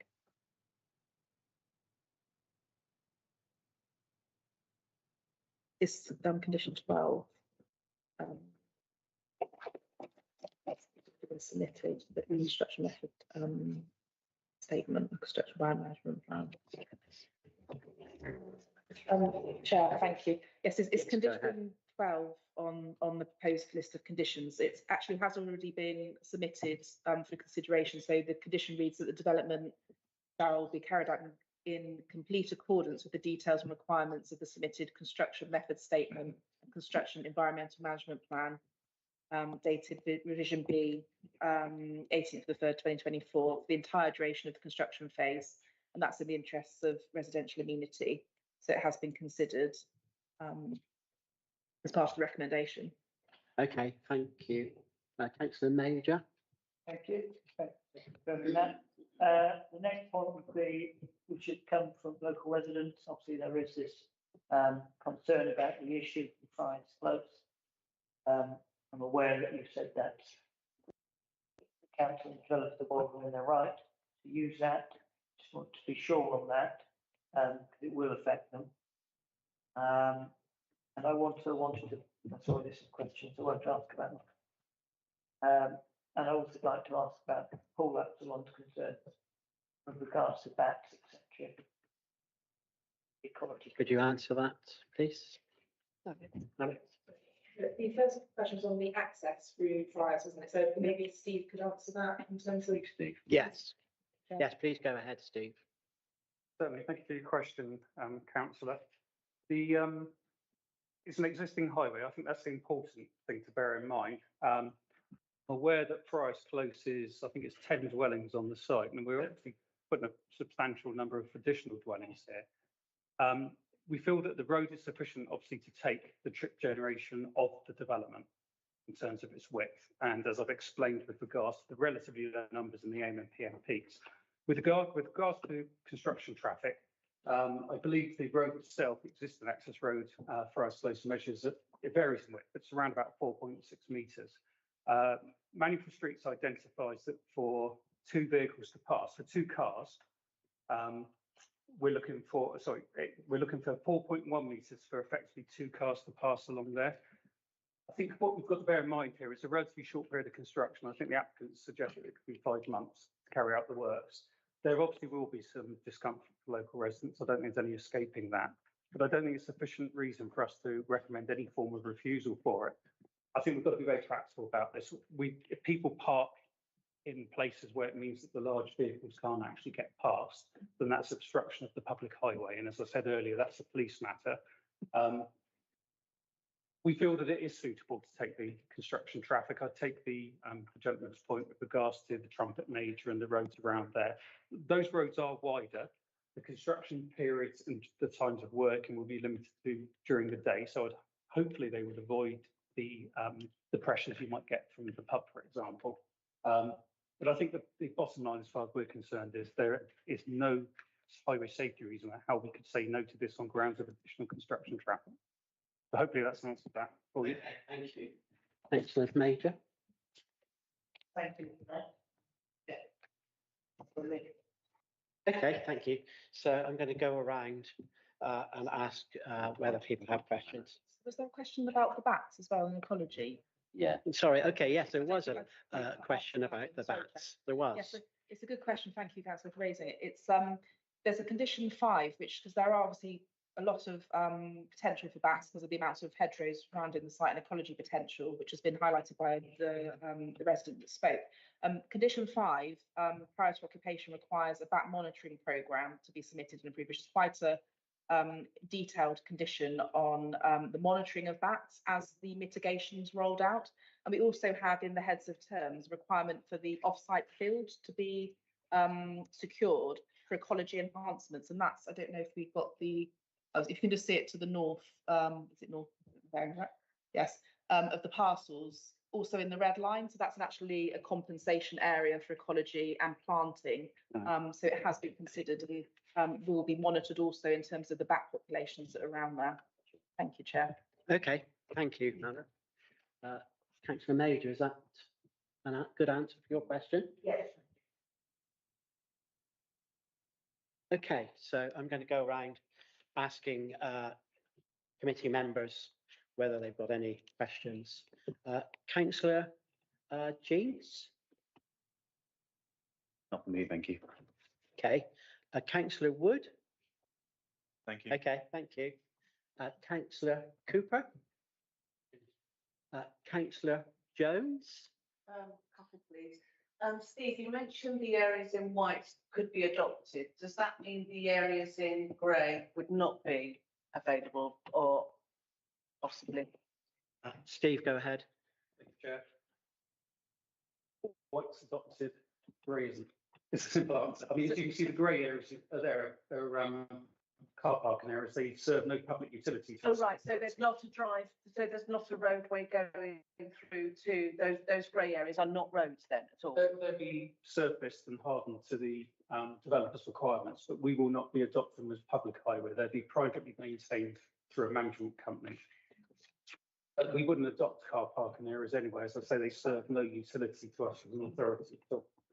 Right. One can see that's being a little bit of an issue. That's fine. And the plot, the area 5, is that open for public access and at all? Can you tell me, Alex? If you're meaning the area for ecological enhancement, no, it's not meant to be for public access. Right, right, okay, all right, thank you. Okay, thank you. Councillor Pothecary? Thank you, Chair. I notice in the proposed recommendation to approve, it says subject to consultation with the Secretary of State for Transport. I might have missed an answer there, but have we actually had a consultation with the Secretary of State for Transport over this? Thank you. Okay, yes, please answer that question. Thank you. The consultation happens after the committee resolution. So it's when we have our resolution as to whether you want to approve or refuse. If it's refusal, then it wouldn't have to go. But if it's approval, it will have to go to the Secretary of State. And then they would have full details of why we're making the recommendation we are. But obviously, we can't issue a decision until we've got their decision back. Okay, yes, go ahead. Question. Well, it's more of a comment, actually. I rather agree with the urban design officer and senior landscape officer that I would have preferred a 2-storey. The 3-storey bit of the development is rather fine, I think. It's quite, although it's a lot, that's the one. I realise that It's next to a very fast road and on the edge of Dorchester, but it's still very rural actually.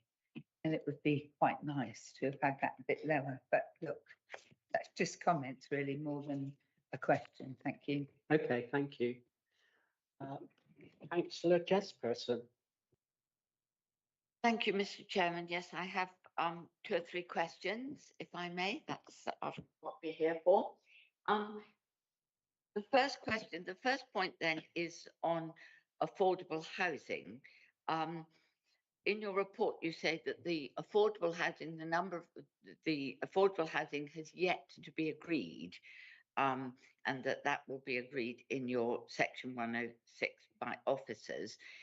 Consequently, there are no details here of the tenure and layout and pepper potting within the 4 layouts. This is an important consideration for this committee. We have views on that.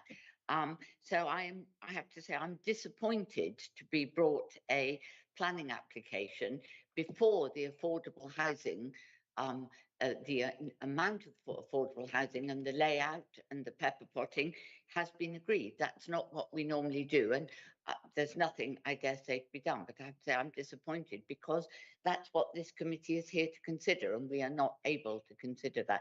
And so I think it's kind of not appropriate, especially on an application of this size. Is there a reason why that hasn't been determined before it came to committee?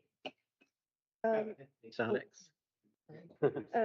This application, it's slightly complicated in that it does meet our requirements from a policy point of view. So a minimum 35% will be secured through a 106 agreement, with the usual tenure as well, with the 70-30 split in terms of types of tenure in favour of affordable rented compared to other tenure varieties.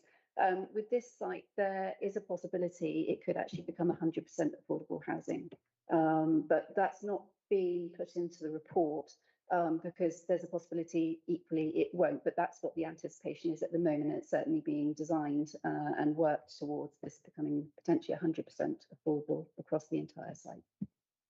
Okay, thank you for that. Well, thank you for that response. My remarks still stand. I mean, I appreciate that, but the fact that it might be 100% affordable, again, that's of interest to this committee. What we might feel we need to know that, but just I'll let it go on this occasion. But can we not, please, get into the way of bringing to this committee? Can I just ask Hannah to come in, please?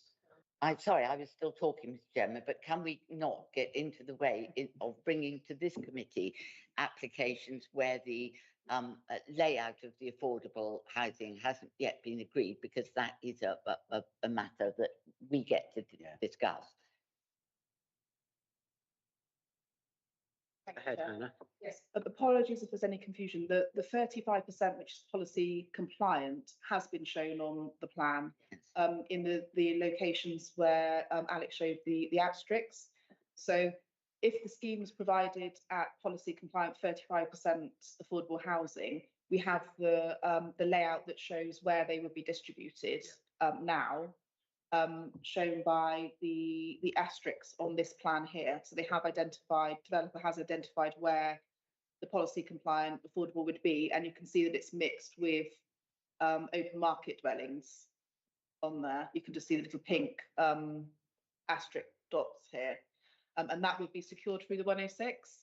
So the indicative, they're shown on the layout there, and then our 106 has what's required is a affordable housing scheme, and that would further ensure that it's tied down in the legal agreement that this, not exactly pepper potting, but distribution of affordable housing, so it's not all clumped in one location, would be reflected in the final design. So we do feel as officers that there's a policy compliant affordable housing provision provided and shown on the plan.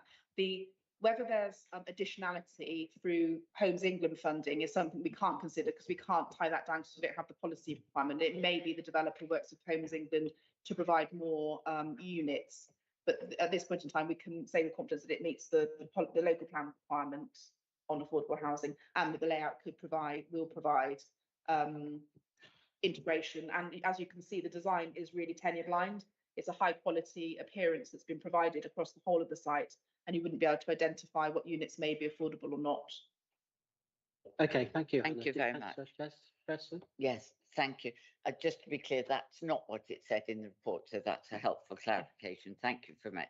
And just while I'm on what else is not in the report, sorry, but you know, the bat mitigation, the bat monitoring programme has been conditioned. Again, we are interested in the bat monitoring programme, so we would much prefer that is determined before it comes to committee, because we might, as members, have a view on that, rather than just telling us it's going to be conditioned and done at a later date. But that's, again, a similar point.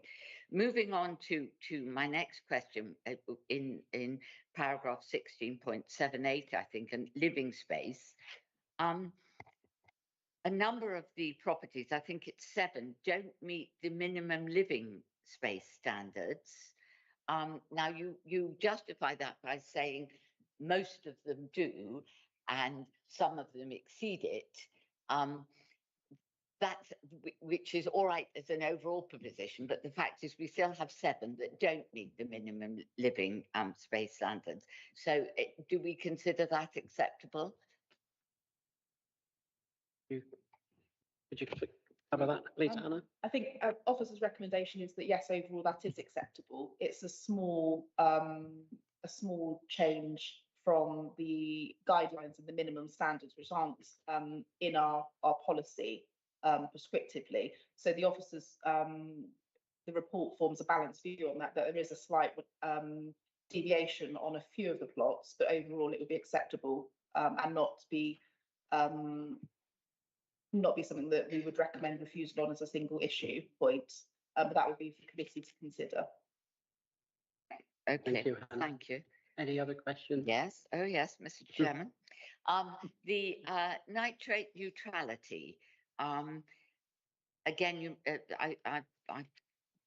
I can't read my writing what number this one is.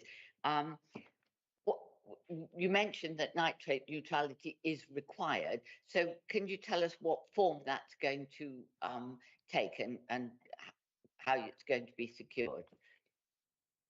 Thank you, Chair. Go ahead, Hannah. Yes.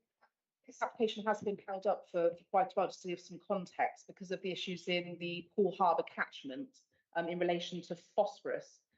We've always had an SPD, a supplementary planning document on nitrogen in Poole Harbour, and that's what we use through the seal pot in areas that have seal and Section 106 in areas that don't, to collect money towards mitigating nitrogen reduction in Poole Harbour, because of the nutrients going in there are affecting the important habitat.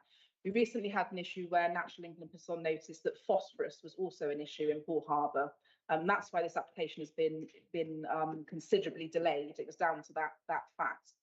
We recently had the previous government brought in the LURA, the Act, which actually imposed requirements on sewage undertakers to improve their sewage treatment plants. We had a recent announcement that all of the sewage treatment plants within the Poole Harbour catchment will have to be upgraded by 2030 in line with the requirements of the Act. That meant that with those measures, phosphorus actually fell away, and we don't have to have specific mitigation for phosphorus, because those measures will help to sort out that issue.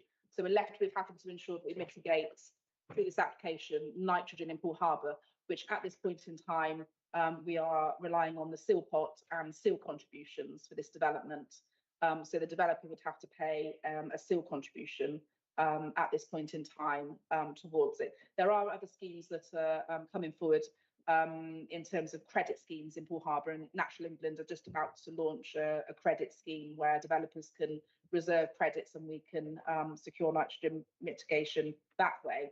But at this point in time, we have an appropriate assessment signed off by Natural England, and this application at this point in time mitigates for those impacts on Poole Harbour. Okay, thank you for that. Thanks, Desperson. Chairman, so in section 16, we have a report of clearly a long and robust debate with National Rail, which I was interested and pleased to read about, and I absolutely understand officers' position on that. But I have to ask the question because somebody has to ask it. Can you reassure us then that if with the route that you're proposing, there will be no risk to the general public? Answer that, please. I don't think anyone ever says there's no risk. Obviously, we are talking about a level crossing here, and undoubtedly some of the occupants of the scheme will use that from time to time. I think what we are disputing are some of Network Rail's assumptions, which their methodology has been based on in terms of level of occupancy of the scheme as a whole, and some of the behaviours as well of people occupying these developments. And geographically as well, the alternative routes that are available. So we do dispute the level of impact. I mean, they have sought mitigation, which obviously is set out in the report as well. And looking at each of those forms of mitigation, it's our view that it just isn't proportionate to the level of impact that the development would have, and certainly not proportionate in scale and kind in terms of what they're asking for to mitigate. So that's the reason why we've reached the conclusions we have.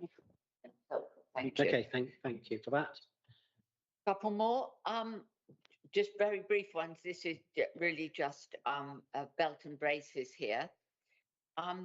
So the plot 75, which is very important part of this scheme, that is single story. Can we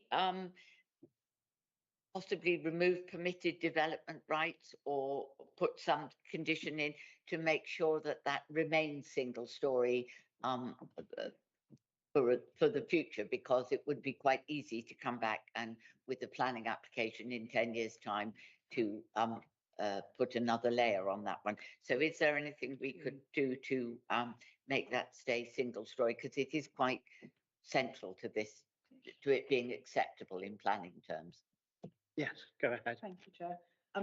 Thank you for the question. It's a very good point. There are permitted development rights now, which can always change over time, where you can add stories to dwellings, and also other permitted development rights that may make the dwelling much larger than it is now. So I think in the context of Maxgate and the significance of that asset, there would be justification for limited permitted development rights for a condition on that dwelling because of the sensitivities. Okay, thank you for that. Thank you then. So you have one more? Yeah, one more, Mr. Chairman. So if we are minded to approve, can we remember to add that condition in on condition of permitted development rights on plot 75? And the final thing is the offsite parcel 5.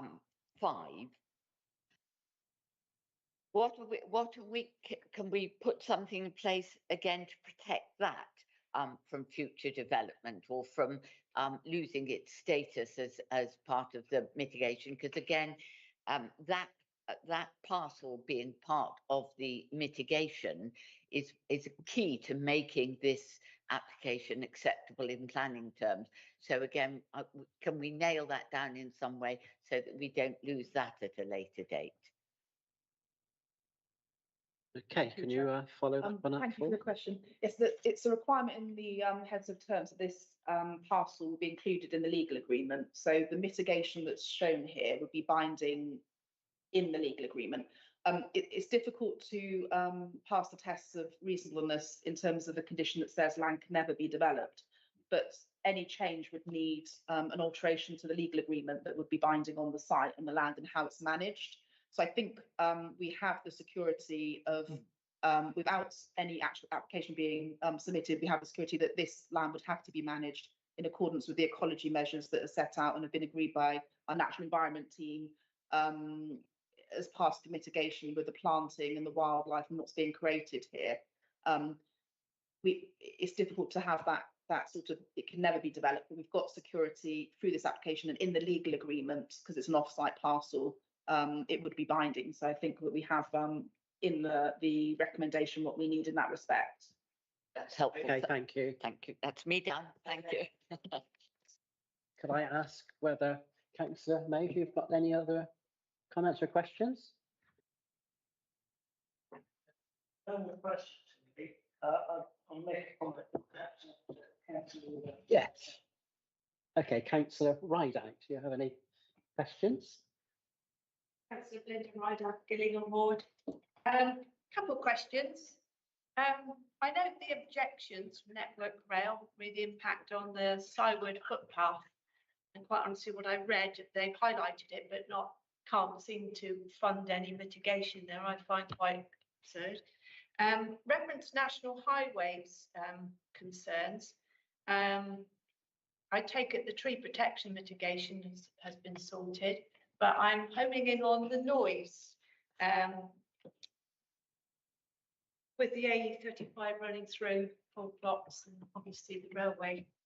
I know National Highways say must achieve 50 decibels to accord with guidance for outdoor private amenity space.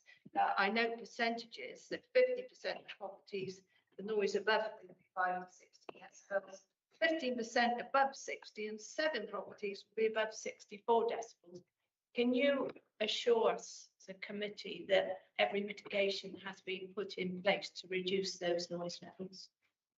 As particularly note, you said the A35, it rises between the north parcels A and B. Thank you.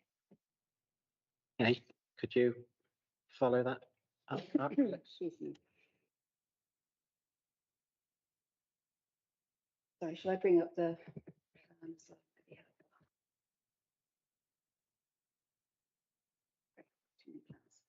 Okay, right, yes. So the A35, as you say, it's very much raised up to the north and then becomes level with development where you get to sector C and D. Yes, every effort has been made to minimise impact on future amenities of future occupiers. You will see from each of those parcels of land that as far as possible, development in terms of residential living accommodation has been moved as far as possible away from the A35. Where it is in closer proximity, as I say, like sector B, you've got mainly car parking and where you have got the odd dwelling flat, the rear facades are as blank as possible. You have some openings inevitably, but they are serving rooms that are things like bathrooms, landings, that kind of thing as a general rule. There is also a condition, and I'm afraid I can't remember what number it is, but there is one secure package of acoustic works as well, and that's also in terms of the construction of the dwellings, relevant dwellings, so to ensure that as much insulation, types of glazing, etc., ventilation, to make sure that that is all acceptable. And there's also an acoustic fence as well to be installed alongside part of the A35 to mitigate further. Thank you, Alex. Councillor Rideout. Thank you, Chairman. One more question. Reference sewage works. Could you point out where they are again? Sewage works are on the east side of or right side of the screen, just where my pointer is now. Chair, the report sits at 220 metres to the east. Yeah, it's just that in Gillingham, we had a development and I think the buffer zone was 400 metres. Has criteria changed? Is this sewage plant up for updating through the new act? Because even you mentioned about the wind, it's like 3% would be blowing over to the west during the year, but in Gillingham, we can smell the sewage plant over most of the centre of town, even without the wind. So I'm just asking you if sewage plant's going to be updated, upgraded. I'm afraid I can't answer whether it's going to be updated or upgraded in the near future. However, I can assure you that it has been considered as part of the assessment of this application. An ODA report was provided, and that was scrutinised by our environmental health team. So the conclusions we've reached are based on their careful analysis of the information provided. And those conclusions were very much that that wouldn't be posing a problem for the amenities of future occupiers. Thank you. Thank you. One more person to ask on this side. I was just going to ask a follow-up to that, if I may jump in. Yes, And okay. just to say, you may not know the answers, but it would be quite comforting to know. So the people who live now in, is it, I can't really read, is it Swilan Close and then the development above that are nearer the sewage works? Have they complained about the sewage? In other words, is there a history of the residents who live there having discomfort from the sewage works? If you don't know, you don't know, but it would just be nice to know. You have an answer?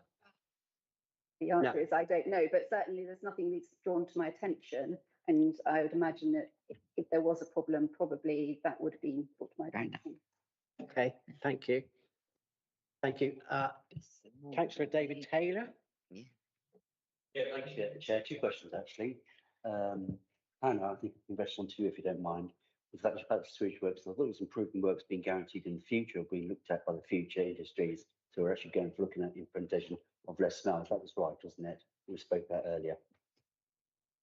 Yes, go ahead. That was in relation to neutrality enhancements. I don't know the answer of whether that improves odour or not, unfortunately, but it does, because that's about nutrient discharge into the Poole Harbour catchment. I would assume that may improve that as well, not make it worse at least. But yeah, that was actually a different matter.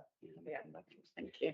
Thank you for that. Wastewater was the one I was looking at as well, because the fact the amount of building going on there is going to create an enormous amount of wastewater down towards the area it's supposed to be receiving it to help you mitigate it. Is that enough for the area for it? So answer, go ahead. Is that okay? So you're talking about surface water? Yeah, surface water, wastewater. Yes, again, that's all been carefully looked at. The League Local Flood Authority, they've gone back and requested further information, but they're satisfied that in principle that will be catered for without any problems.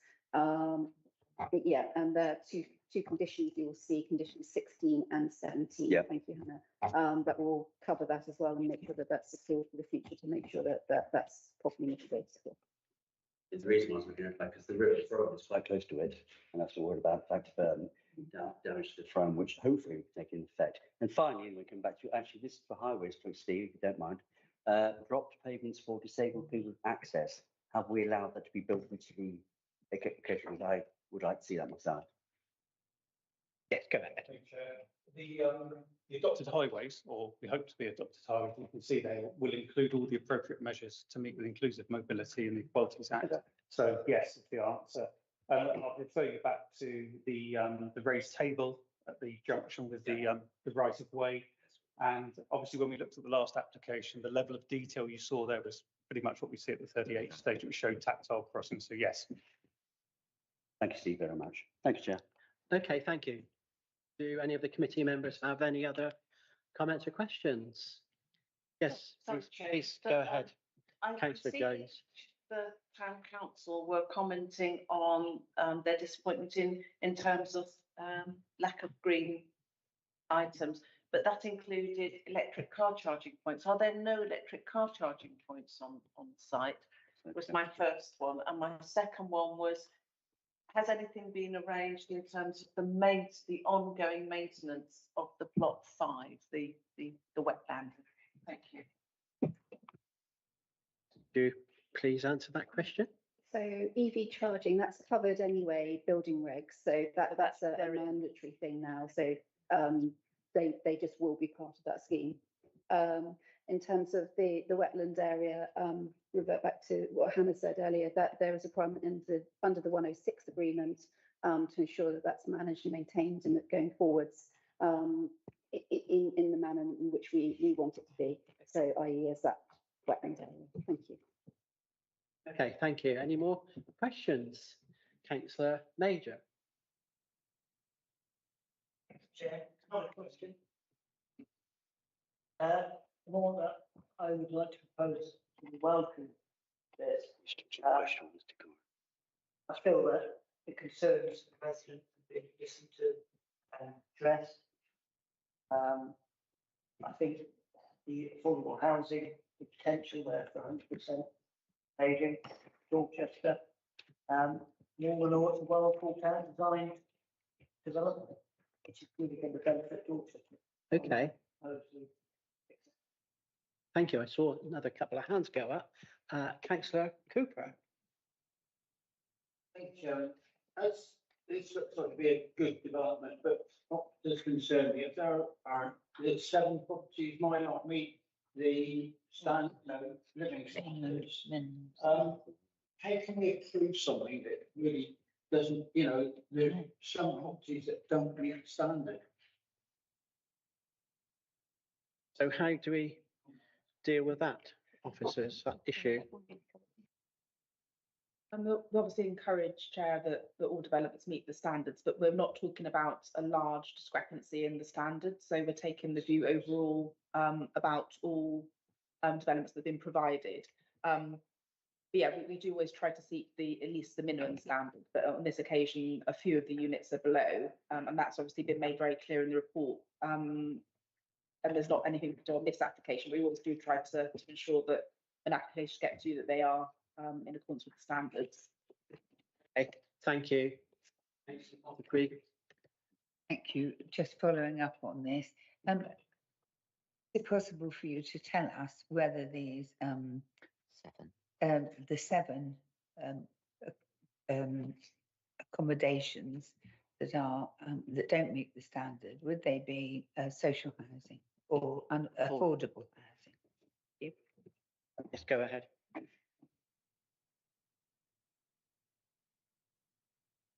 don't have that information to hand, but I do know that affordable housing providers have their own standards, and they're often larger than open market providers. And we've had where we've asked for amendments to layouts, and the dwellings perhaps have got larger because of the actual registered providers requirements. So it's I can't guarantee that they aren't, but it's unlikely that they provided as affordable housing for rent in that situation. But I don't have that to hand unless we do. No. Okay, thank you. Please go ahead. Not to prolong this, but would it be possible, Mr. Chairman, for this committee to put an informative, which is a note in our minutes, to say that we would be disappointed or we would not expect to see those the houses that don't meet the housing standards included in the affordable housing allocation, unless, of course, it's 100% affordable, in which case that does. But so that doesn't tie anybody's hands too much. If that's where you have to go, that's where you have to go. But just to register that this committee would expect you to bend over backwards to make sure that they were market housing, not affordables, where people at least have the choice. Okay, is that possible to do that? Okay, thank you. Sorry? Rory, you had a proposal to make. Would you like to just quickly restate that? Yes, I'll just well with the conditions kept just consideration. And also again with the made a note of it, it's not Yes. the condition of the linking the committed development rights. That document is not. 75. Yes. Okay, thank you very much. Yes, just hold on a second.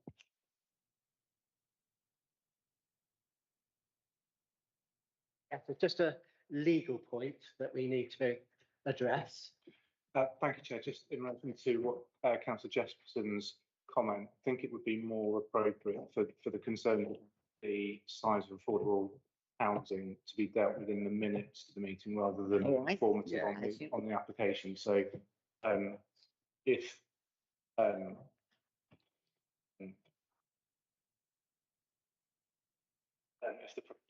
Councillor Major's happy with that, then there's no need, and his proposal was in essence to recommend to propose approval in accordance with the officer's report, then there'd be no need for that wording to be changed, providing Councillor, as the proposer, Councillor Major is happy with that position. But that would be how I suggest that Councillor Jesperson's concerns are dealt with.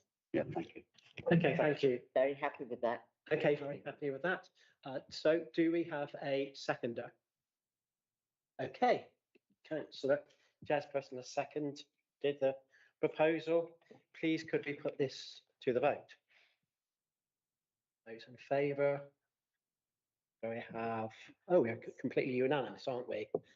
Excellent.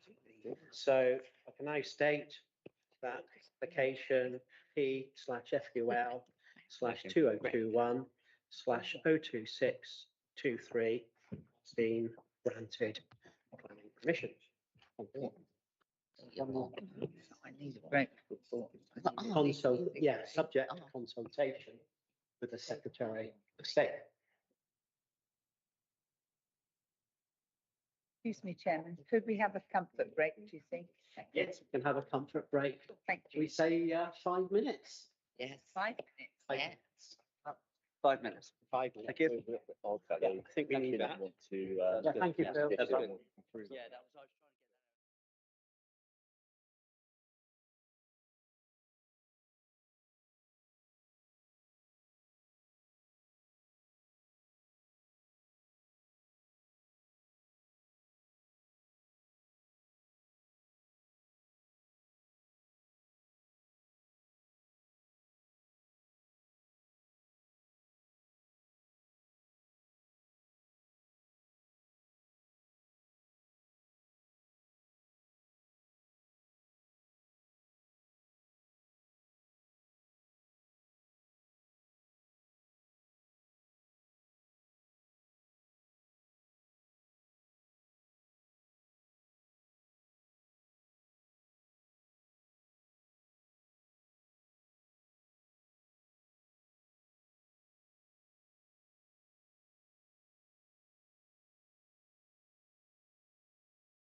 022 02416, Mushroom Farm, Cow Lane, Pointington, Sherborne, DT94LF.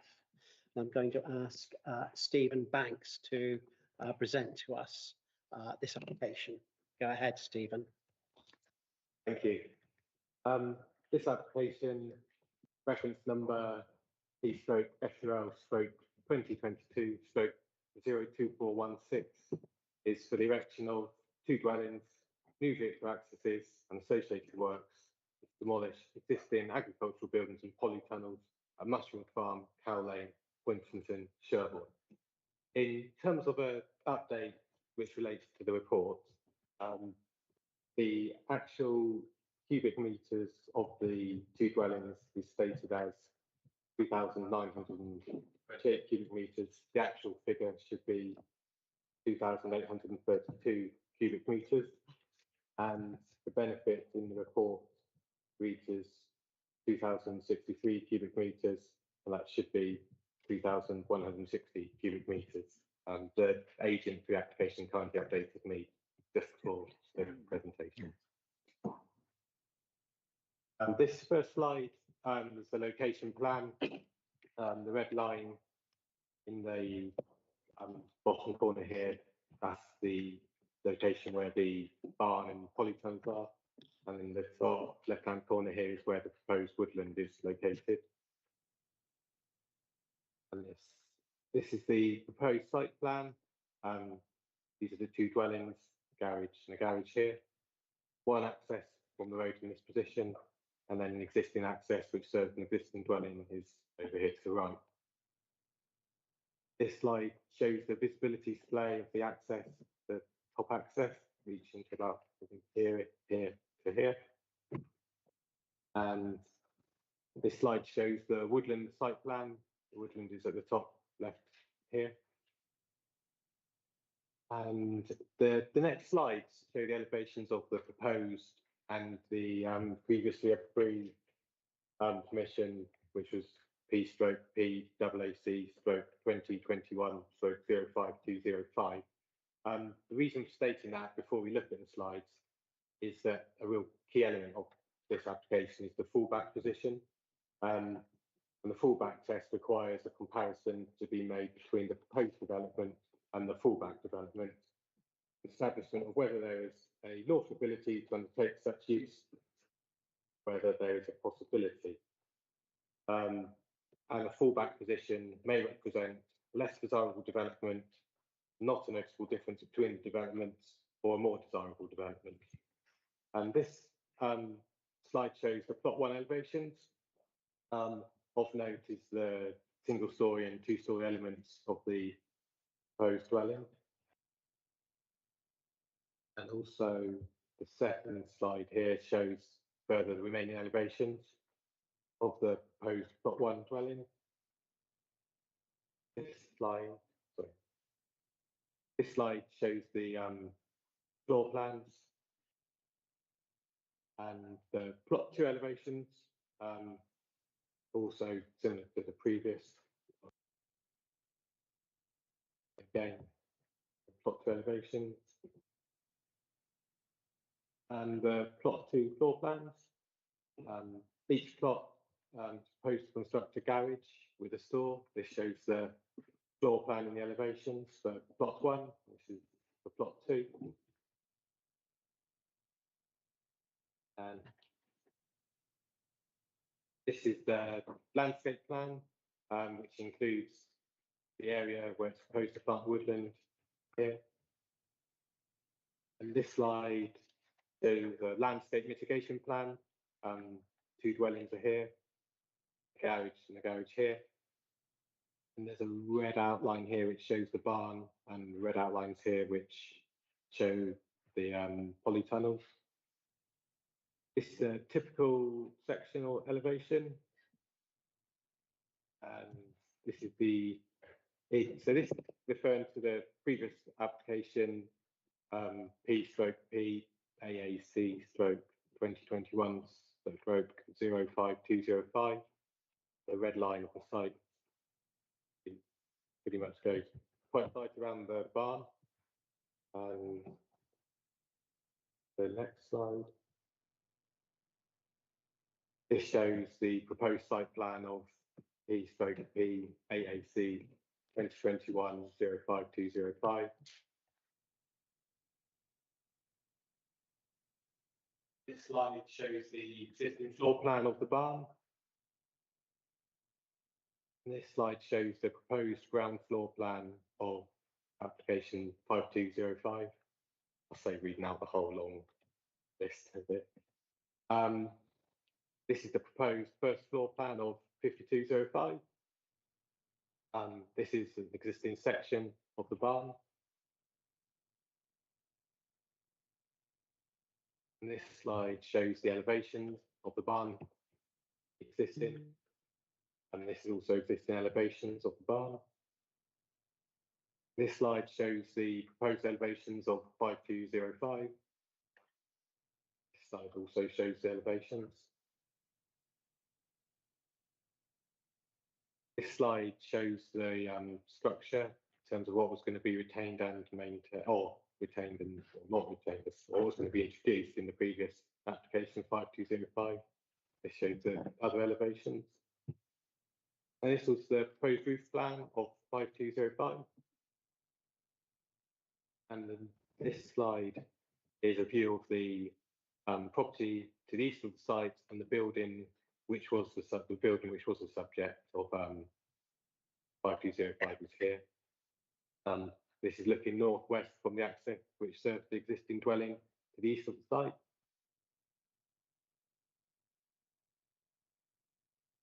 This slide shows it's basically turned around to the left a bit, and this shows the building here, which was the subject of 5205. That's looking northwest from the access which serves the existing dwelling to the east of the site. And this photograph is a view looking northwest of the building, which was the subject of 5203. That's from within proposed plot 1. And this is the view looking towards or looking northwest from the highway to the southwest of the site, and the ridge of the barn is there. And this slide is a view looking northwest from the access which serves the dwellings east of the site, of the highway and the building, which was the subject of 525. And it's of note is the established hedge and screening which falls between the site and the road, and the road is at a raised level to this application site. This is a photograph looking southeast from the highway to the southwest of the site, and that's where the barn is. This is a photograph looking southeast from the highway to the southwest of the site. Again, that's the approximate location of the barn. And this is looking southeast from the highway to the southwest, and there's the barn there. And this is a view of the site looking southeast, the polytunnels located there, and then there's the barn and the dwelling in the previous photograph.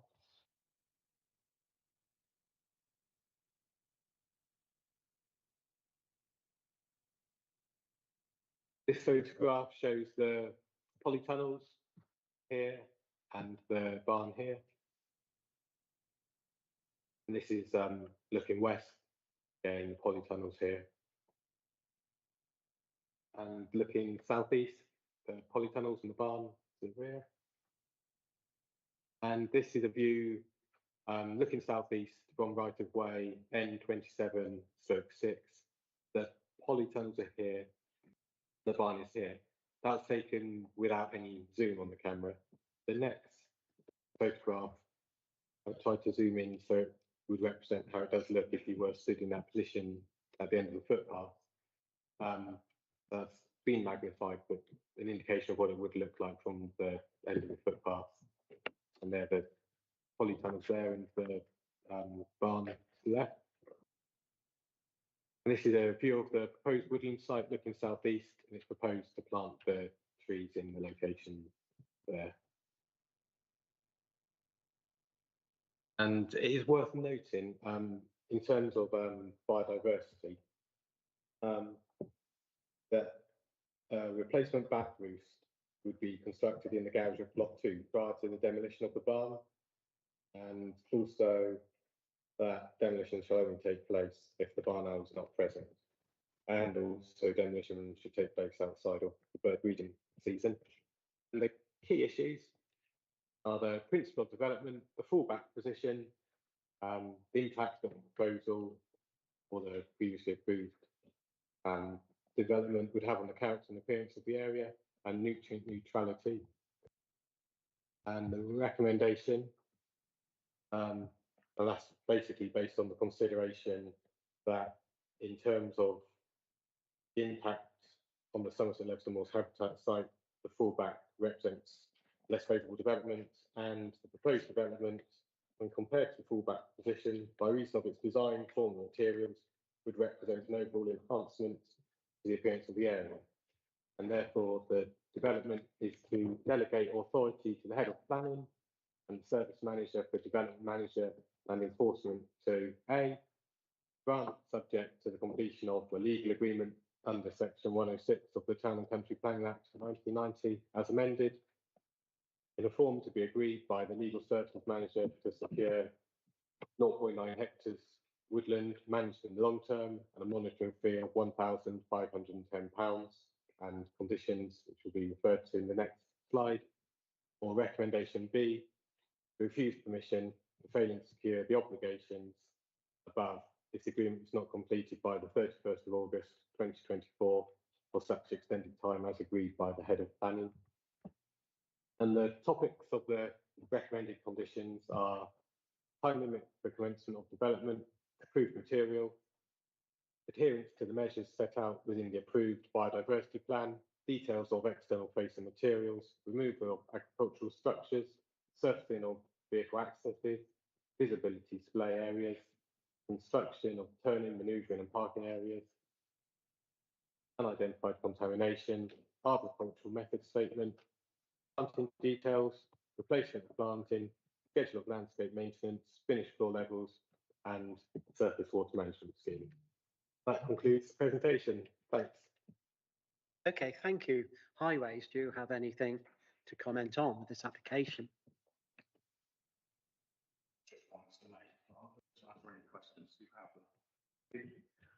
Okay, thank you. So could I now please ask Mr. Martin Faber to speak? You have 3 minutes. Thank you.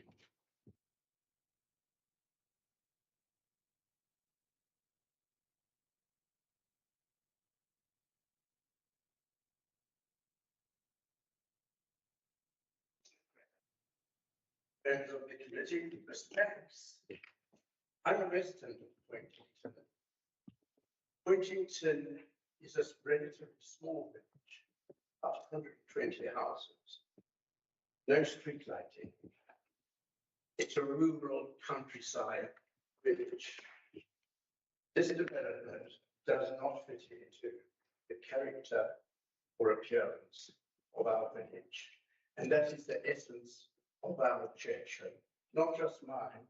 The other people who have put in written objections, which I'll ask you to reread if you've read, to consider, but also the people who've taken the time and trouble to come along and show their faces at this hearing. We look at this building, and what we see are two wings connected by a glass walkway or some form of connection. That is the proposed building to go into this rural countryside setting. As you will know from your local plan, ENB 10, ENB 12, developments must fit in with the landscape. This doesn't. It never can. No amount of landscaping is going to mitigate the effect this is going to have on the landscape. No amount of landscaping, weathering, change of material, whatever, is going to make this fit in with the character of Pointington. You are our elected representatives. That's a system we have in this country. We also have it with lay magistrates. You are here as people who know the area, people of common sense to represent our interests and protect our interests. That's what we ask you to do. But in deciding this, we recognize this application of the problems.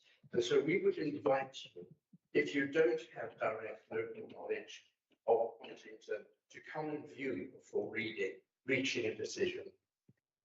There's nothing in the helpful slides that Mr. Banks has presented in the documents that gives you a scale comparator, nothing that enables you visually to imagine this development and measure it against the building, save to go there and 30 seconds left.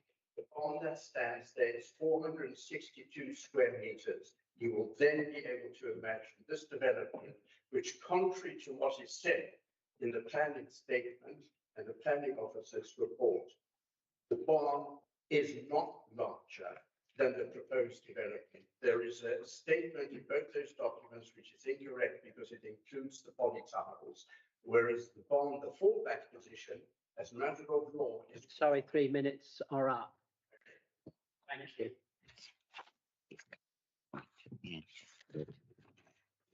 Promise me this all now. Okay.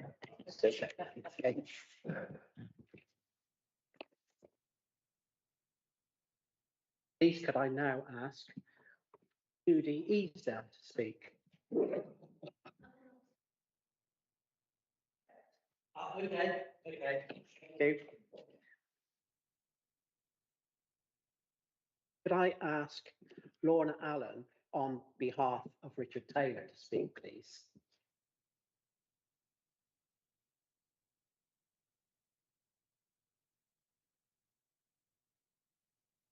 My property is immediately adjacent to the site of the application on the east side. Consent for the erection of my property was gained 2 to 3 years ago as a result of the Q development application. My site until then was covered by dilapidated barns. In granting Q development consent for Vespers, the planning authority established a precedent which should also apply to the subject site, as they are virtually identical. The condition of the mushroom farm site is very poor and it is environmentally damaging to the village. The site is unstable, covered with an extremely dilapidated barn and disused mushroom tunnels. Okay, thank you. Could I please ask Coral Curtis to speak?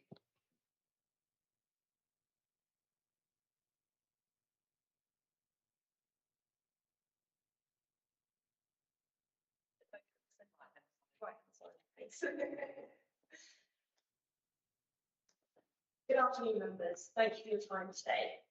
This application was validated in April 22, over 2 years ago now. It's a small application for 2 dwellings, which will be built by the applicants, Hopkins Estate, who own the farm majority of land around Huntington, and who are keen to remove this polytunnel eyesore from the entrance to this beautiful village. Throughout the process, we've made changes to the scheme to accommodate officer requests. We've pulled the development closer to the road to avoid encroaching into the agricultural field. Where we previously proposed garden space, we've now reverted that to an orchard and added new landscape hedgerows. We changed the proposed dwellings from majority 2-storey to majority single-storey and agreed to set both properties into the ground to resolve any concerns regarding building plans. We've worked tirelessly over the last 2 years to reach an agreement with officers on the design and layout of the scheme. We know the primary reason for calling this application into committee relates to the overall scale of the development. What needs to be focused on here is the volume of buildings as opposed to floor space. Volume takes into consideration the overall mass of the building's width, depth and height. There's a far more useful tool for comparing the fallback position to the proposed development. The site benefits from an existing class Q. This lawful fallback position comprises 2,723 metres cubed in volume. The proposals would create 2,832 metres cubed, less than a 10% increase. But additionally, the proposals also seek to remove the existing unsightly polytunnels from the land. Their removal is a planning benefit and a material consideration in this case. And once their removal is accounted for, this would result in a reduction of overall mass of 3,100 160 metres cubed. Therefore, we're taking into account the realistic improvements in the overall site, including the removal of the polytunnels, high quality design, improved landscaping and energy efficiency of these new dwellings. This is a significant improvement compared to the former acquisition. All of the above was set out within a legal opinion that we obtained from a barrister, which was presented to officers in August last year, which also identified that any appeal against refusal of planning permission would very likely succeed. Therefore, we're quite surprised that this application has been granted, given the time and resources involved. The merits of this case are to improve the otherwise redundant the site, which is a large school, as the 30 seconds. It would bring 2 new families into the village to be a part of the community. It would add new landscaping and provide over 1 hectare of new woodland, which assists with nutrient neutrality and carbon capture. In our view, the village should be proud to bring forward its high quality scheme with its associate benefits.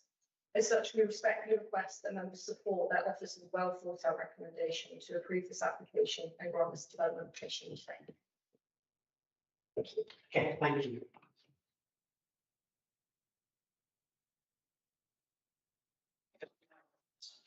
Councillor Robin Legg to speak.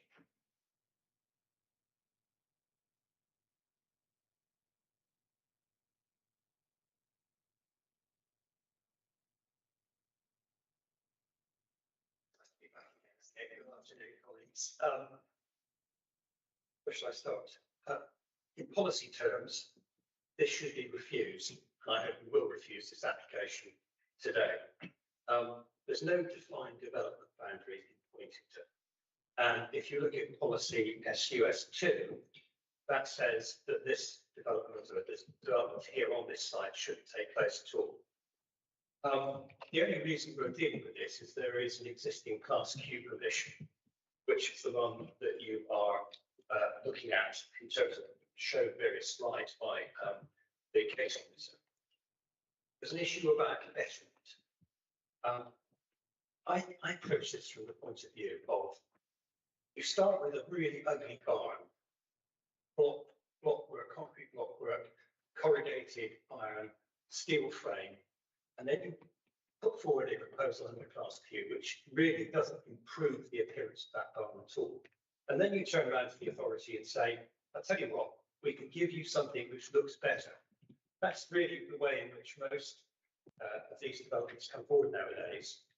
And I understand that. And indeed, the application today would be irresistible. I think we should have approved it if the site was the same and if the scale of the development was the same, but it isn't. What this application does is it substantially enlarges the site. It includes 7 polytunnels, which weren't part of the original Class Q permission, and the scale of the barn, compared with what is now often 2 units, is much smaller. Let me throw some figures at you. The barn and 7 polytunnels by floor area is 1,881 square metres.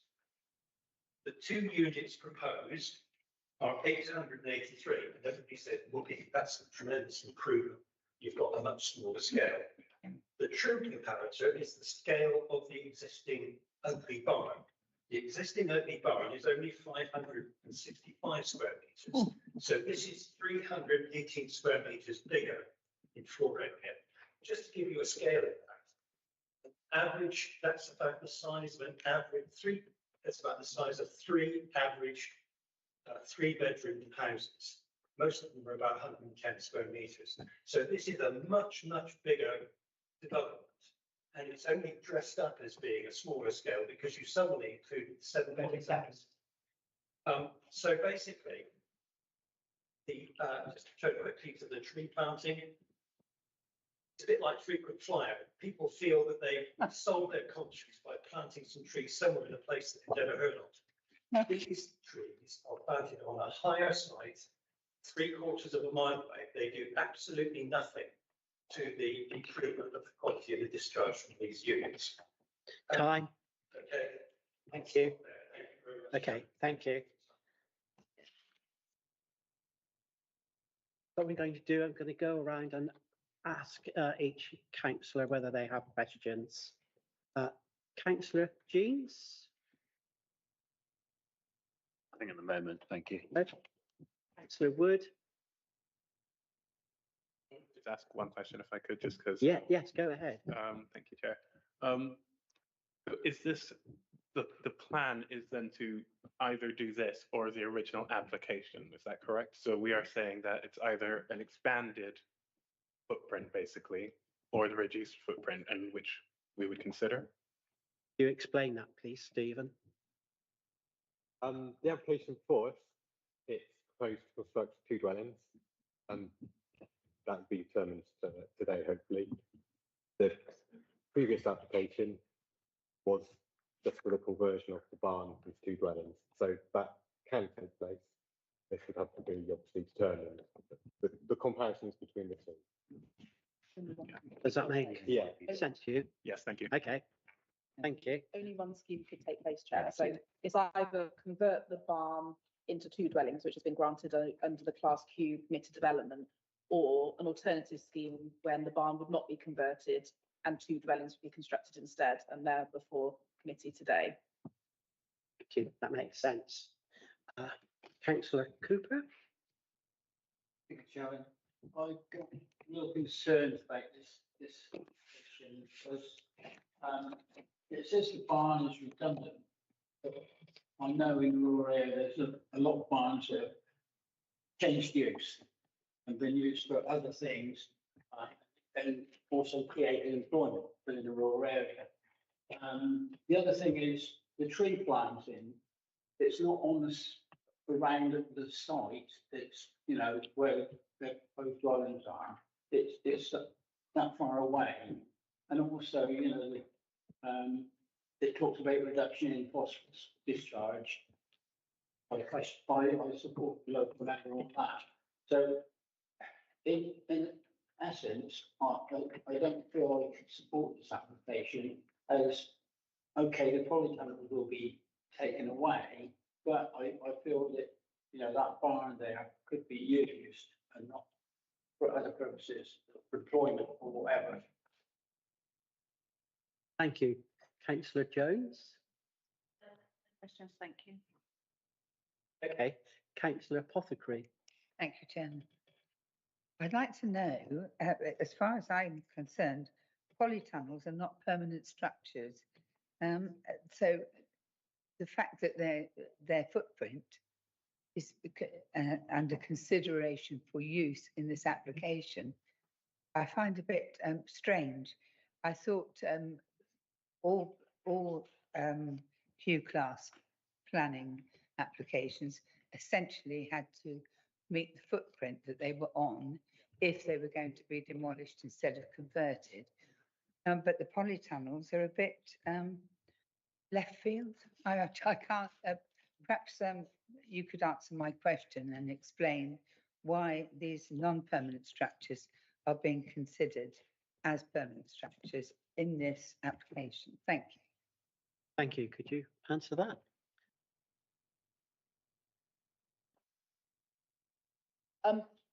Yeah, the only floor area that has been permitted to be converted through the Class Q is the smaller allowance of the existing barn itself. The fallback relates to the principle of 2 dwellings going there. As has been explained in the report, the actual size of these 2 units is larger than the actual barn that has permission to be converted. So we're not disputing, not trying to say that the floor area created is the same size or smaller than what the barn would be if it's converted. There is extra floor space proposed over and above the Class Q that has been approved, and that's the situation. Don't any sort of confusion over that, because it is larger. I think in terms of thinking about a fallback, all of these things that we've been thinking about are relevant. So we can have the existing situation of the Class Q, which is the larger sort of bulky barn, which doesn't have a great design, and that could be converted under permitted development rights, and that's the fallback position for the location of the development in the countryside. The scheme that's been put forward is a response to, is this a better position in terms of a better layout, a better impact on the environment through better use of materials, better living conditions for the occupier of the two dwellings. And that's what committee needs to consider today, because the schemes are different. They're not the same. The fallback in terms of the location being here has been established by the Class Q, but there are differences, as you pointed out, in terms of the site area is larger on this application, the floor area is larger. The officer recommendation is that the design of the dwellings and the way the dwellings have been configured would be a more appropriate development than having the barn converted under the Class Q, and that's at the heart of what we're considering today. And there are obviously differences between the two. They obviously look very different, and whether it fits in with the area and whether it is right for the area is really what committee need to consider. In terms of just one point on the tree planting off-site, that isn't to mitigate the visual impact. That is to do with the nutrient neutrality issue in the Somerset level catchment area. So that's not sort of seeking to landscape and mitigate. There is landscaping on plot. But yes, to go back to the question, it does have a larger site area than the Class Q. It does cover some of the polytunnels, that we're not saying that is floor space that's been permitted already, and that is at the heart of what's being considered. Thanks, Apothecary. Now, just coming back on this, and so essentially, Class Q permitted application that they have is a conversion of the barn that's there already. So if the barn is to be demolished and two new houses put in there, would that normally have received any planning consent, given that it's in extremely rural countryside and perhaps wouldn't normally be given consent at all? Could you answer that one? Sorry. Go ahead. I think that the Class Q is the reason that a fallback can be explored. So you're completely right. It is in a location where we wouldn't normally accept through the spatial strategy new dwellings being located. It's in the countryside. It's not near a main settlement. Class Q permitted developments don't take account of that unless they're completely isolated or there's a matter such as the isolation of the dwelling with the services in terms of functioning. Under Class Q, we can't consider the spatial strategy. If the barn meets the permitted development requirements, it can be converted to a dwelling. So two dwellings can go here, regardless of the decision today, because of the Class Q. So the principle of two dwellings has been established through the granting of the Class Q. And that's why we're saying the location in this instance is acceptable, not in line with the spatial strategy, but when you look at the strong material consideration that there is a Class Q that's been granted. One of the relevant case law cases that relates to this is the Hibbett case, where the fallback was sort of examined. And in that case, there was barns that were converted and a fallback was put in, and the officer made an assessment in that case that there was a benefit to a better layout, better sort of benefits in that case. So there's similarities here, but the question is, is this a better situation to converting that barn? So we can have a look at the barn elevations if you want and see what is converted, because that's the key. As the councillor that spoke noted, it is correct, is that you're looking at what's been converted under the Class Q, and is this proposal acceptable in light of that? Does it provide a better layout, better living conditions for the occupiers of dwellings, better landscape impacts? That's what we're considering today. So in terms of the principle, you're completely correct. It doesn't accord with our spatial strategy, but we have the fallback of this Class Q prior approval application that's been granted, and this would be two dwelling houses. And that's established two houses going there, basically. Now we need to consider, we have this scheme. Does the fallback position they want, does the new application for the two dwellings that be constructed result in a better planning outcome than what's been granted under Class Q? Thank you. Thank you, Chair. Councillor Apothecary, any other comment on that? No? No, sorry. Yes, question. I'm finding this, the case for betterment increasingly unconvincing as this conversation goes on, but I'll come back to that when we get to debate. My question is, just to be absolutely clear, the size of the barn, which is what's in play here under Class Q, is 565 square meters. Yeah. The size of the two properties and their garages is what exactly? 181. Yes. Approximately, the combined footprint of plot 1 and 2 is approximately 577.74 square metres. And the footprint of, well, the two garages, I'll definitely come to that. But it could be considered that if the barn conversion did take place, it would be likely that an application to construct a garage on that site would gain Yes, approval. but we have to consider what's before us, not what might, all sorts of things might happen. As far as the garages go, the combined floor space is approximately 137.24 square metres. So that's actually, I'm still not very clear. I'm having to do, I would have liked a number, but so the two properties proposed under this scheme here are very considerably larger in footprint and than the original two properties that were with the Class Q. Is that?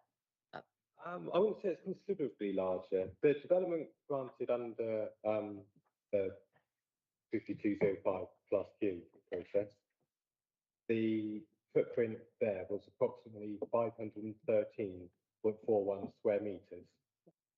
That was for the whole building, both two dwellings. And the combined footprint of plots 1 and 2 is approximately 577. Plus their garages. Square metres, and the garages on top of that was 137.2. So it is larger, but I wouldn't say significantly. Okay, yes. Okay, is that just the word? Exactly. Okay. It's all right for now, thank you. I'm not. Councillor Major. No question. But I must say, I'm not overly, the scale scared me, not scared, concerned me.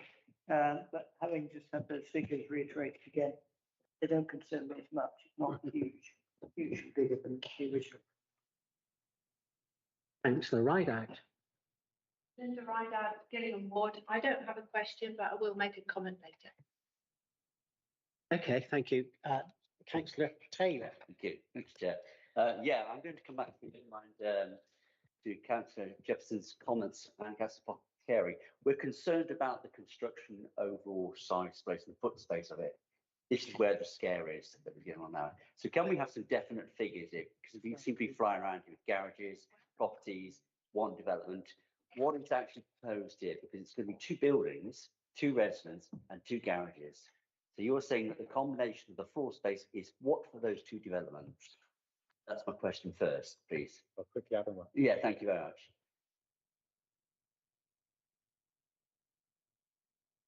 Yes.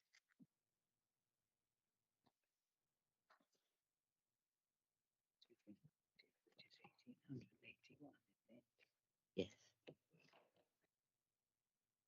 So the combined footprint of the two dwellings and two garages is approximately 714.9.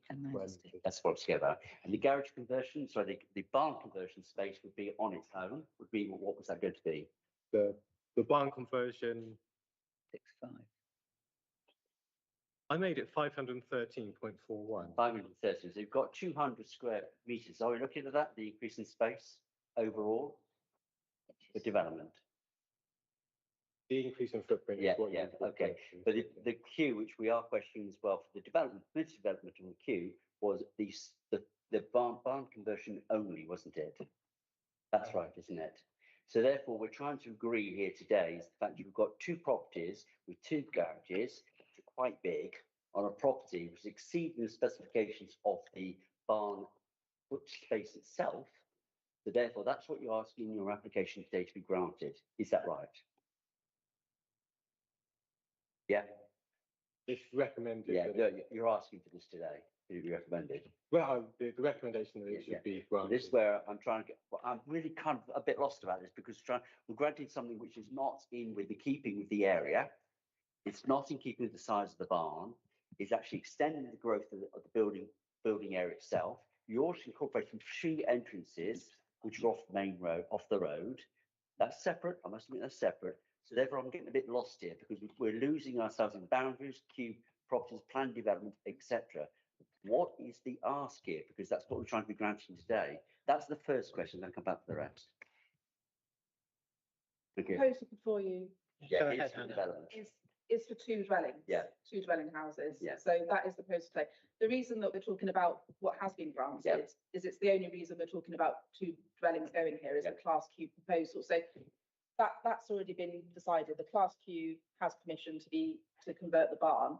This application is to demolish the barn and erect 2 dwellings instead. Yeah. So if committee consider that there is harm through the increase in footprint and the layout and the accesses, that needs to be explained in policy terms, how is that harmful? So why is it not acceptable? It's set out in the report that officers consider that it provides the better layout, better materials, better design over the Class Q. If there are concerns that this is not acceptable in this location in terms of its impact, it needs to be explained, and that's a decision you can come to if you can explain the impacts and why you think it isn't acceptable. That's what we're deciding today. Yeah, this one I'm getting comfortable because it is exceeding the development business space of barn footprint that was there already. This is what I'm trying to say. They're going to build 2 houses, 2 garages, etc. on the property, which is not in keeping with the area where the barn was before. It's not in keeping. The people who are not concerned, the property concerns are that you're building 2 brand new properties on an area which was a barn and is now not in keeping what the area of development was. Me too. Chair, I think it's more the character of the area as a whole. So the area is characterised by the barn as it is. Yes. But I think in terms of the impact, it doesn't really contribute much to the barn that's existing there. It's sort of, it is obviously agrarian and it's sort of in the countryside, but it doesn't particularly positively contribute. So I think we need to consider how this development detracts from the character and appearance of the area rather than the barn itself. So that more that's where I'm going. Thank you very much. Thank you very much. Helen. That's where I'm going to. Is the fact that is the discussion. That's why I'm feeling very uncomfortable. Can I just ask 2 more bits before I go to the floor, Chair? Yes, go ahead. But the second one is the fact that the site itself, I noticed just across the road, it's a burial plot. Deceased. It's not being used anymore. Disused. Does that mean incorporated the area of significant archaeological importance? Because I'm looking at the fact that it's a historical area. Has that been looked into at all, or does it matter? Just go ahead. I'm not aware that it's been identified as any heritage asset or. That would be the question to ask was that, is it, and can we have a look at that? Because it might be. I suggest it's not identified in constraints as. I know, so was I, but we anything. That's purely a heritage argument, which you're going on that one there. And finally, you gave a question was the fact that the fee for the holding of woodland at the top there is £1,015, I think it was. 1,510. Is that per annum? That was a monitoring fee. Okay. So that would cover the council, cost of the council monitoring that woodland. Okay, it's not a fee liable for the residents to pay forever and ever on a thing. That was just a question of enlarging because I didn't know. Okay, thank you, Chair. Can you go back to the floor? Okay, thank you. Councillor Cooper. Go back to the barn. It said that it's redundant. How does it come to the decision that it's redundant? Because, Yeah, because he doesn't understand. Could you explain that, Anna? Some of the requirements of Class Q, it has to be in use as agriculture to make it liable to be able to be turned into a dwelling.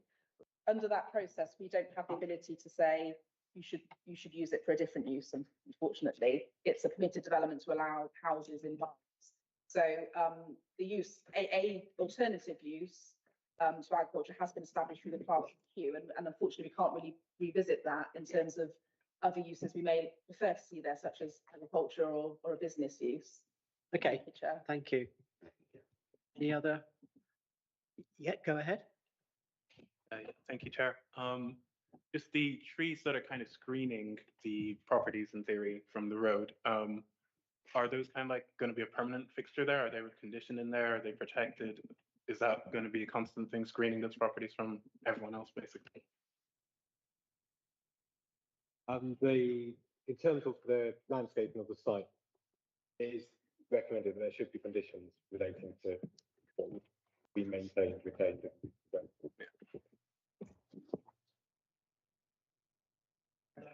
Comments?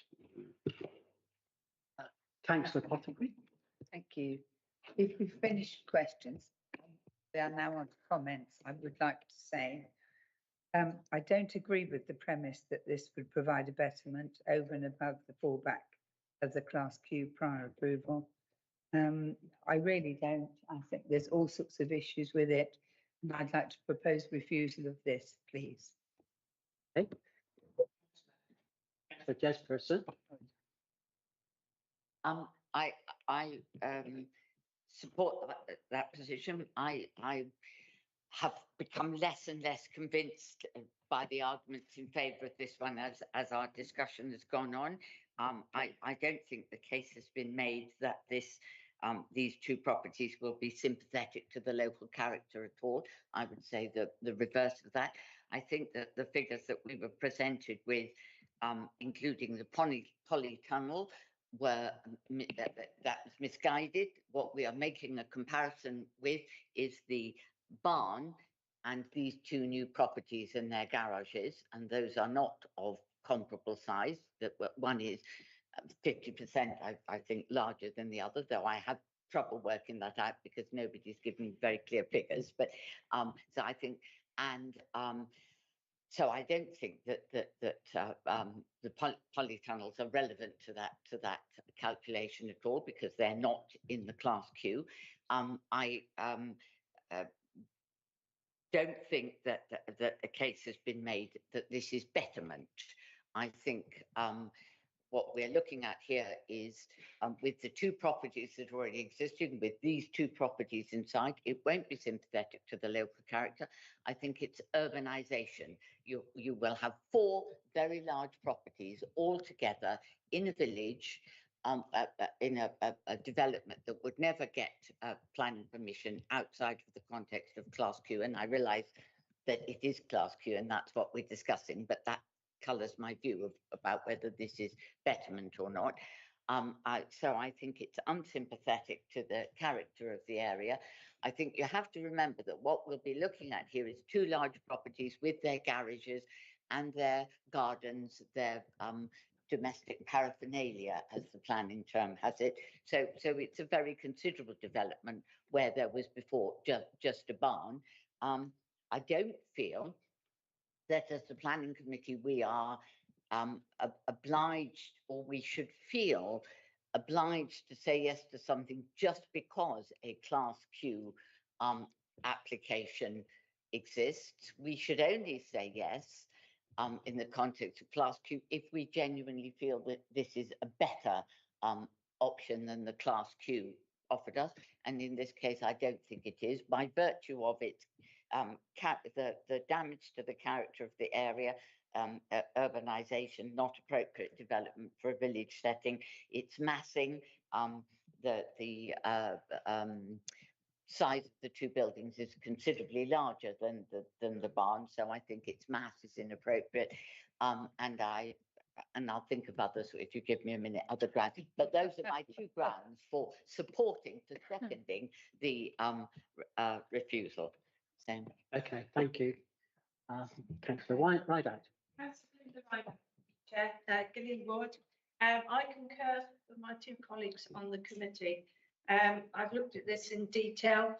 I see, if we looked at this at building in the countryside, we'd refuse it. Now, I know there's extant prior approval, the Class Q, but one of those dwellings, yes, that is almost on the footprint of the existing barn, but we've got another one beside it. Yes. And you've got your very large footprint over what was approved under Class Q. And the Class Q is a barn you would expect from the countryside. form, but two houses of this scale, and part of it's two-story. And I noticed there's a lot of significant windows which are going to shed light as well. And that's going to be, the photograph showed open countryside. So these are going to be seen the footpaths and quite a long way away. So I just think they're intrusive in the countryside, not sympathetic to the character of the area. And that's the issue with my colleagues. Okay, thank you. Councillor Pothecary, please could we have a proposal which is clear regarding refusal of whatever it is that you propose? My main reason for suggesting that we refuse this is that I don't agree with the premise that this would provide a betterment over and above the fallback of the Class Q prior approval, which is the premise that at the very start of our report here, that we have to agree. If we can't agree that, then there's not very much we can agree, actually. And my colleagues have supported my statement with their own reasons as well. But mine was quite short and concise because I thought that was all it needed to be, actually. Okay, thank you. Councillor Jesbris. Yes, we need now our grounds on which we're refusing this. And the grounds I am proposing are, and I'm looking, through you, Chair, to Hannah to nod if I'm on the right lines here. So it's on grounds of character. Our view is that this is not sympathetic, this development is not sympathetic to the local character. In particular, I think it is overly urban in its impact on the character, with the two large houses would make then four substantial houses, which is not appropriate to a small village setting. So it's character. The second grounds for objection is the mass of the properties. These two buildings are too large, overly large in proportion to the village character, but also they are considerably larger than the Class Q barn, so that we think that the mass is too large, they're too large. There's the third one is landscape impact. We think that there would be a landscape impact, that could be a landscaping arising from the excessive amount of glazing and the subsequent light pollution. Through you, Chair. Hannah, I'm looking to the two of you. Is that enough? Yes, go ahead, Hannah. To put that into refusal reasons. Yes, absolutely. But I'm very aware of the fact that Councillor Jones wanted to say something. Oh, sorry. See, I like the proposal. So anyway, I'm not going to win on that one. I like the proposal. I think sometimes the perception is that if something's in the country, it should have thatch roofs and be twee. And I think sometimes it's very difficult to have a modern twist on in the countryside. But I know I'm going to be outvoted. Thank you. Councillor Major. I'd just like to concur that I agree with Councillor Jones. So she's not against it. We'll be outvoted on this, but I would propose you can't propose. Well, the proposer and the seconder is already on the table, but you can vote against it. You can vote. Could I please go back to Councillor Pothecary to confirm whether what Councillor Jesperson is something that you agree with? Sorry. I think we're saying the same thing. It's just that Councillor Jesperson took a lot longer to say. So if I look at just saying things in different ways. If I put it point 3 on our report here, reason for the recommendation to approve is the proposed development would provide a betterment over and above the fallback of the Class Q prior approval, which has been previously approved on this site for the conversion of the barn. And it's that statement that I totally disagree with. So that's the whole premise that we're considering this application. I don't agree with the premise. So yes, does that make sense? We need to adjourn. Yes, we need to talk to. Can we? Yes, come in. Thank you, Chair. I'm sorry if Councillor Crosby, if you feel like I'm treading the ground, all but right. completely understand the rationale for your proposal, but you do need to set out the reasons why you don't consider its betterment.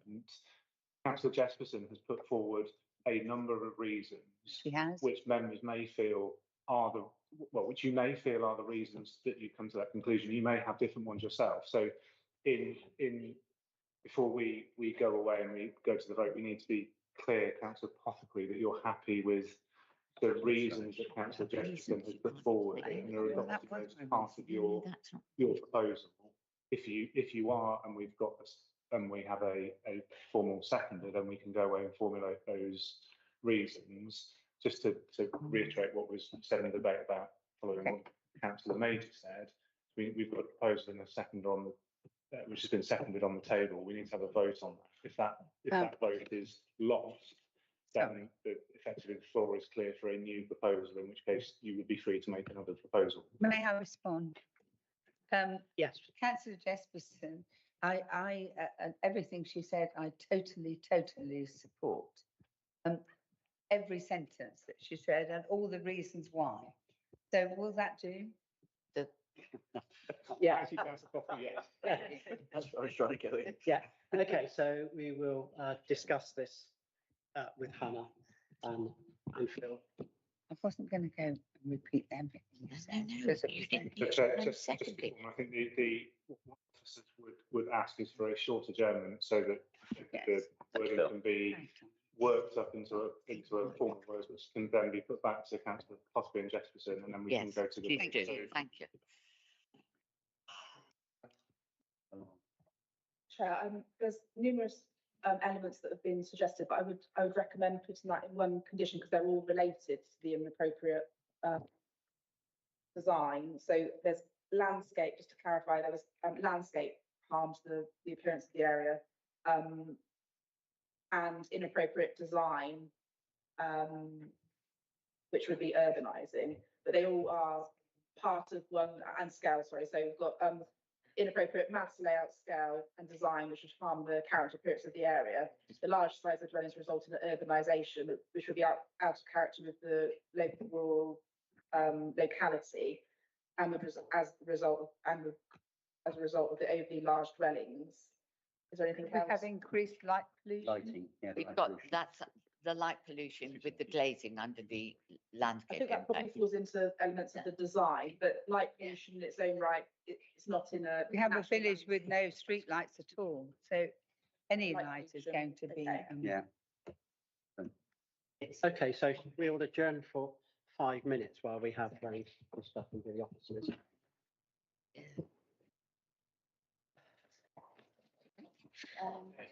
Yeah. You smoke the two. Well done.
The proposal by reason of its mass, layout, scale and design would harm the character and appearance of the area.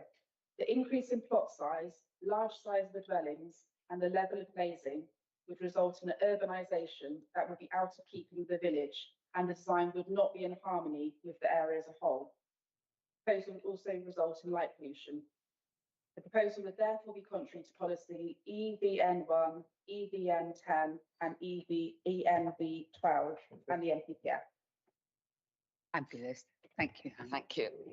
Okay, so Couldn't have that's, put it better myself. so we can say that's acceptable. So if people agree with this proposal, could be, please vote for it. All those in agreement? Put up your hands. 1, 2, 3, 4, 5. Okay, and those against? Well, no, oh, it's carried. Yeah, so it looks like it is carried. Okay, so Moving swiftly. application E/FUM/2022/2416, the Mushroom Farm, Cow Lane, Pointington, Sherborne, DT9 4LF. This application has been refused. Yeah, subject to the Secretary of State. So, okay. Thank you. Right, so now we've finished this last application. We're going to take a break, strictly 15 minutes. So 10 minutes to 2. We'll all be back.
number P/2024/00218 5 Mill Lake, Factory Hill, Borton, SP8 5FS.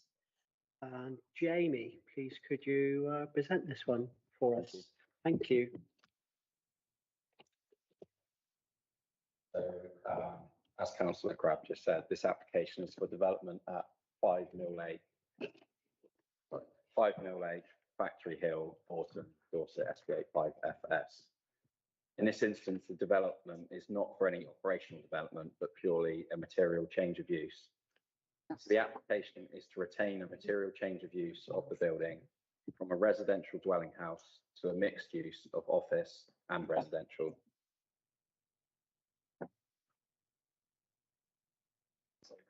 This aerial imagery.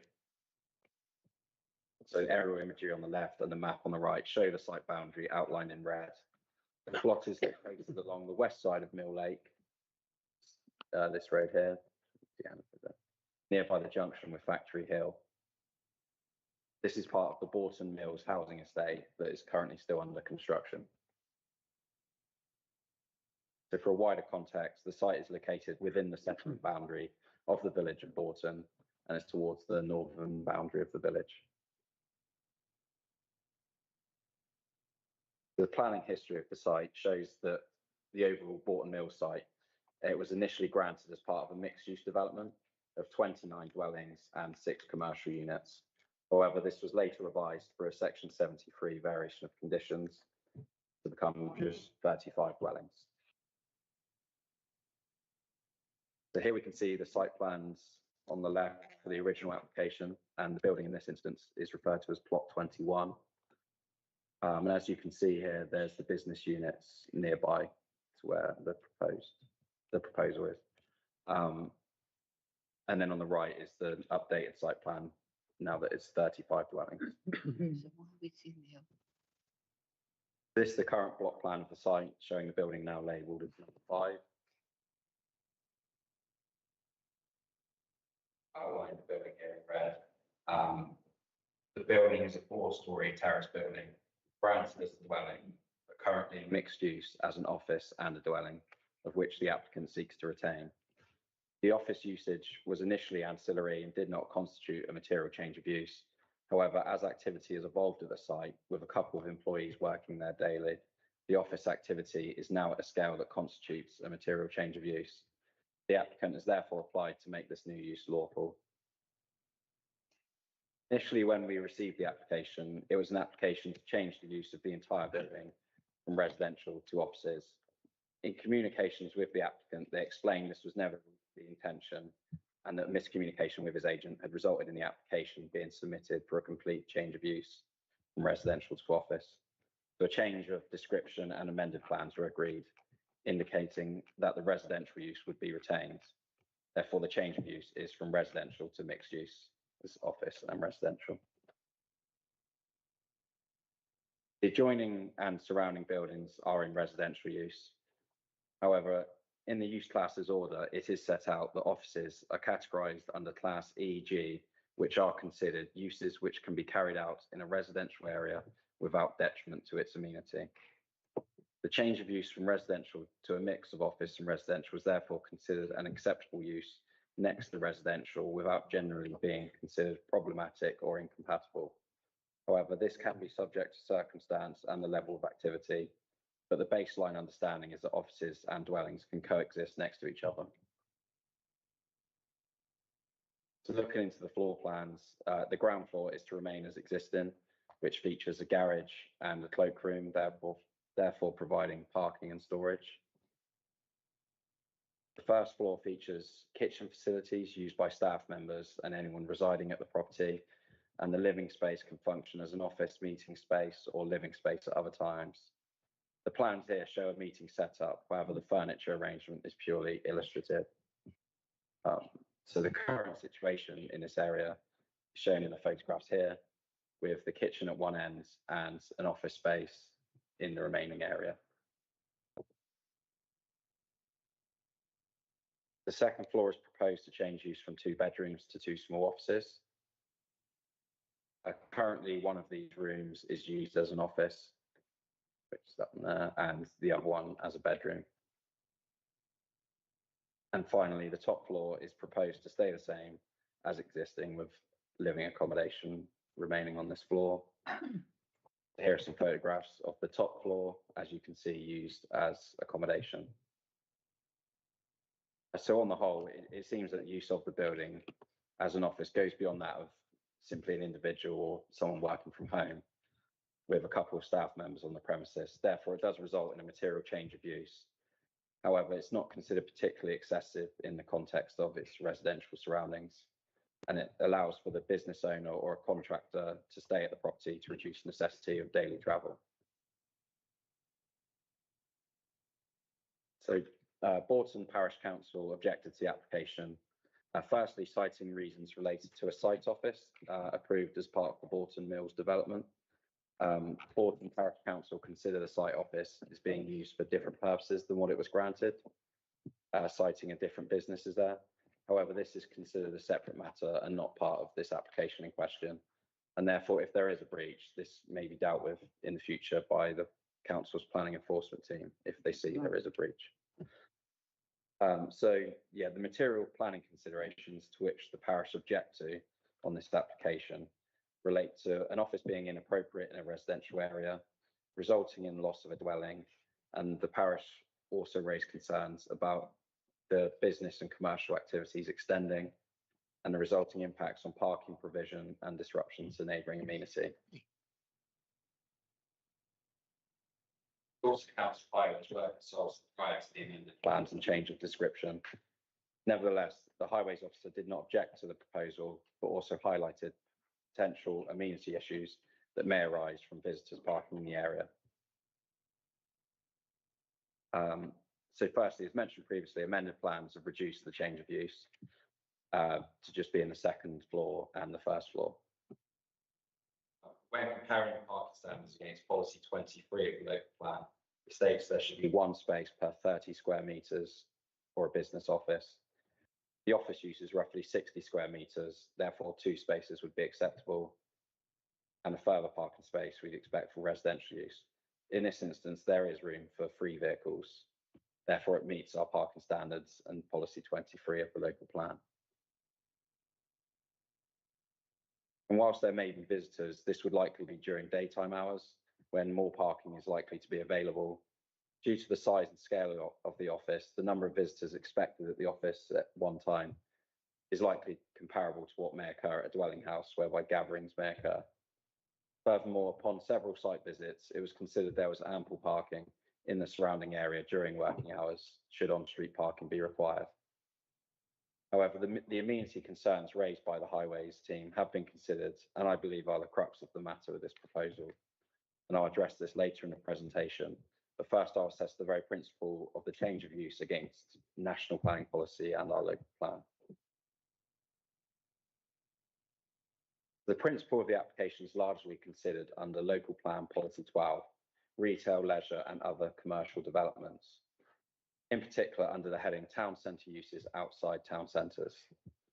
The policy states that proposals for retail and other main town centre uses, which an office is classed as, that are not in an existing town centre and are not in accordance with the development plan will only be permitted if, so I'll run through these. So H, they satisfy the sequential test in national policy.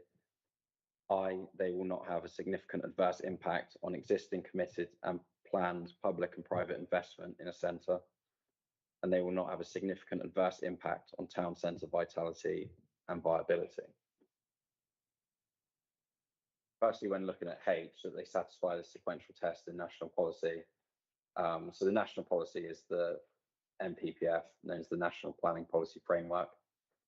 So yeah, it's addressed in paragraphs 91 and 93, which states that the sequential approach should not be applied to applications for small-scale rural offices or other small-scale rural development, such as this application. Moving on to points I and J of this policy, which relates to whether they have a significant adverse impact on public and private investment in a centre. or whether they'll significantly have an adverse impact on town centre vitality and viability.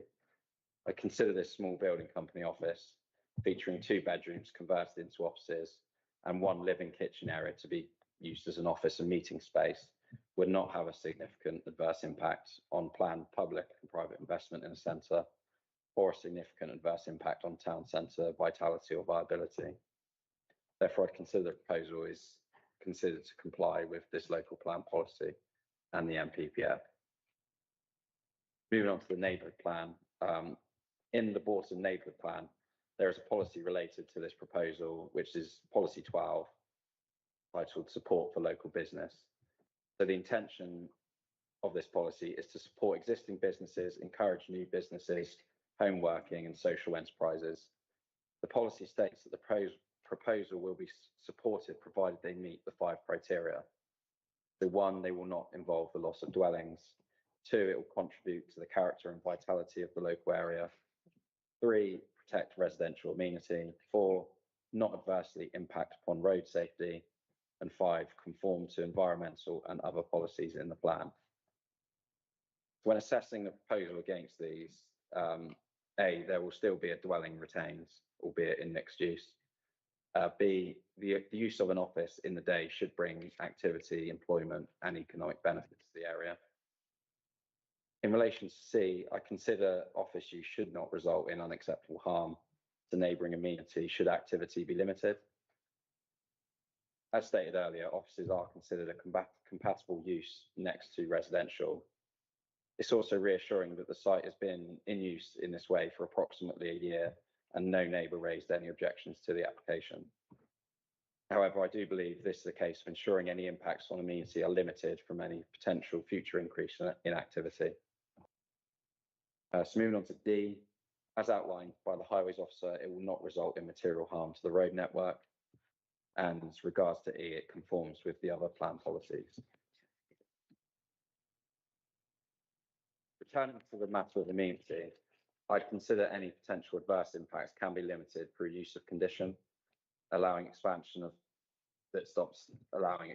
business activity and contains that, and amenity is safeguarded and therefore it can be acceptable.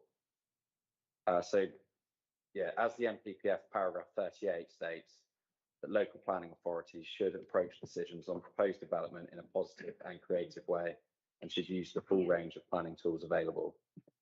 So the NPPF paragraph 55 states that local planning authorities should consider whether otherwise unacceptable development could be acceptable through the use of conditions. And the planning practice guidance states that when used properly, conditions can enhance the quality of development and enable development to proceed where it otherwise may have been necessary to refuse a plan permission by mitigating the adverse effects.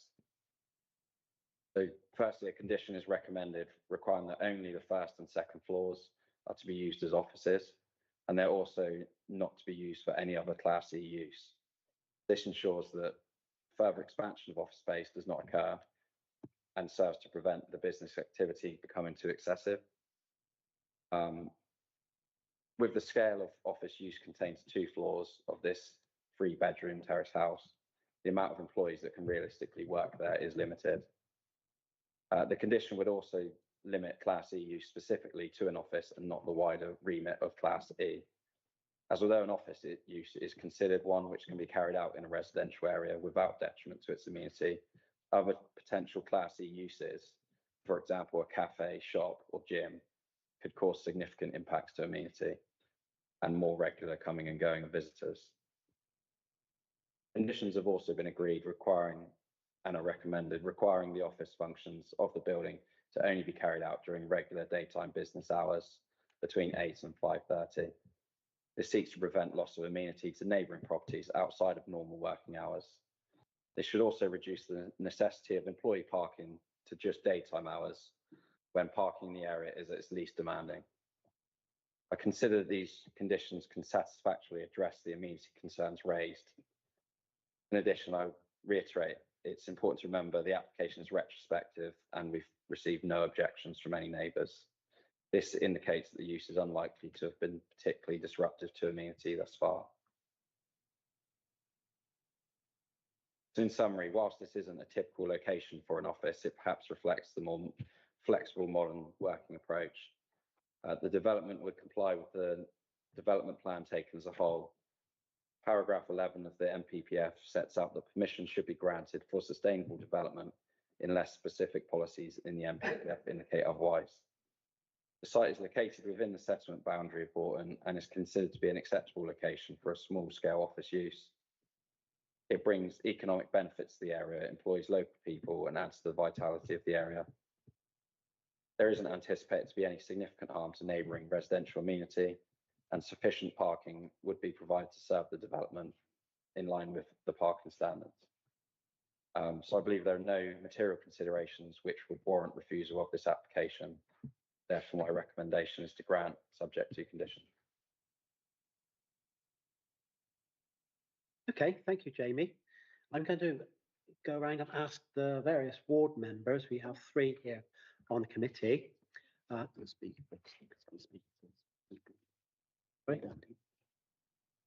Got somebody else here to speak. Didn't have anyone there. Sean Dandy. Oh, right. Oh, do we have a Sean Dandy here? Oh, please could you go and speak? You have 3 minutes. I have that one right now.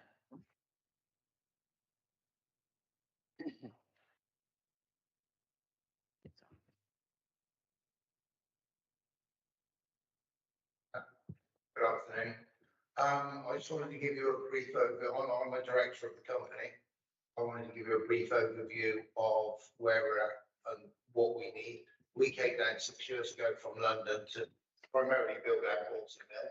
Very technically challenging, moving a river, new bridges in. And it still throws a curve at us even now. We started off in a porter cabin. We took on other contracts in Dorset. We grew the company to where we are now. We employ 18 permanent staff, mainly site-based. The only people that actually use the office are 2 administration ladies and myself. With subcontractors, it can be up to 50, 60 Dorset people we employ, depending on the size of contracts. The positioning of that office is obviously right in the middle, if you like, of the development site. So we're on hand at the moment's notice. If one of the residents purchasers has a small snagging issue, we can react accordingly very quickly. As the planning officer said, there's been no objections. The residents like us being there. The ladies in the office, one actually lives in Bourton, the other lives in Gillingham, so we actually only have 1 car.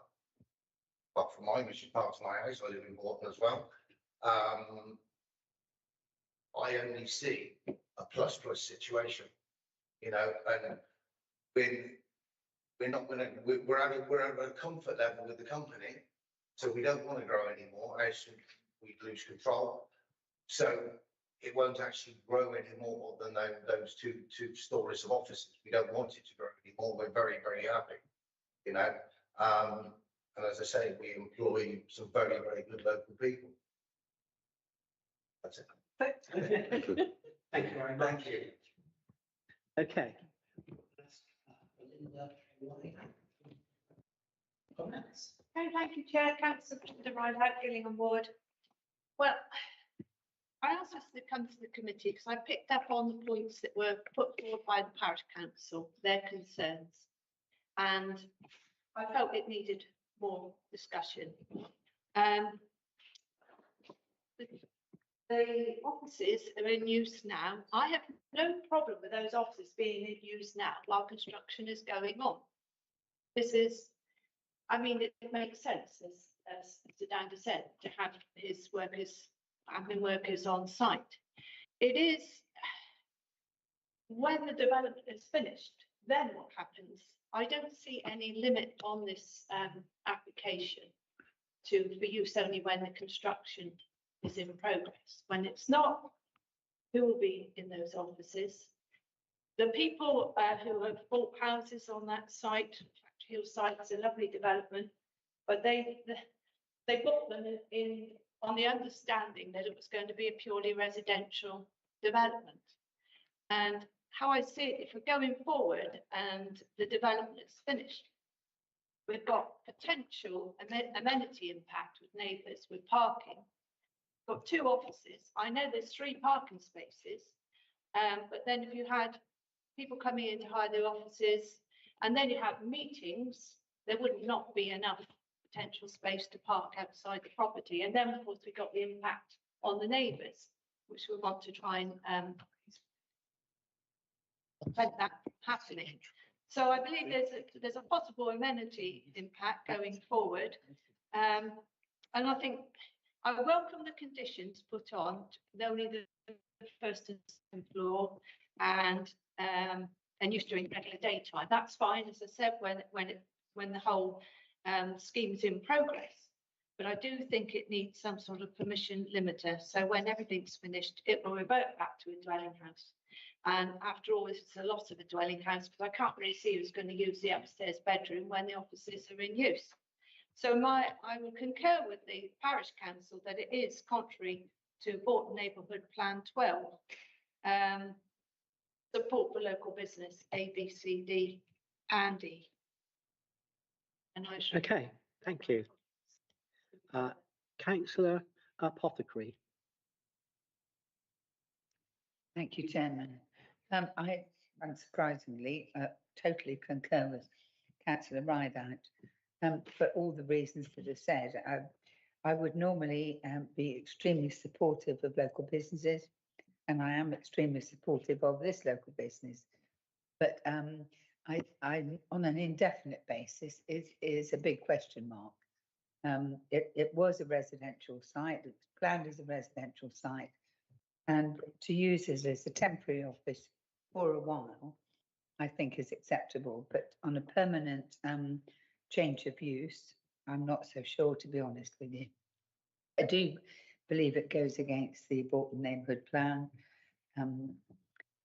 You know, it's a difficult situation because, as I said, the company's obviously doing well, and I generally would support that. But people get confused. They buy a house on a housing estate with these conditions, and they don't expect it to turn into a commercial anything. Okay, thank you. Thank you. Councillor Wood.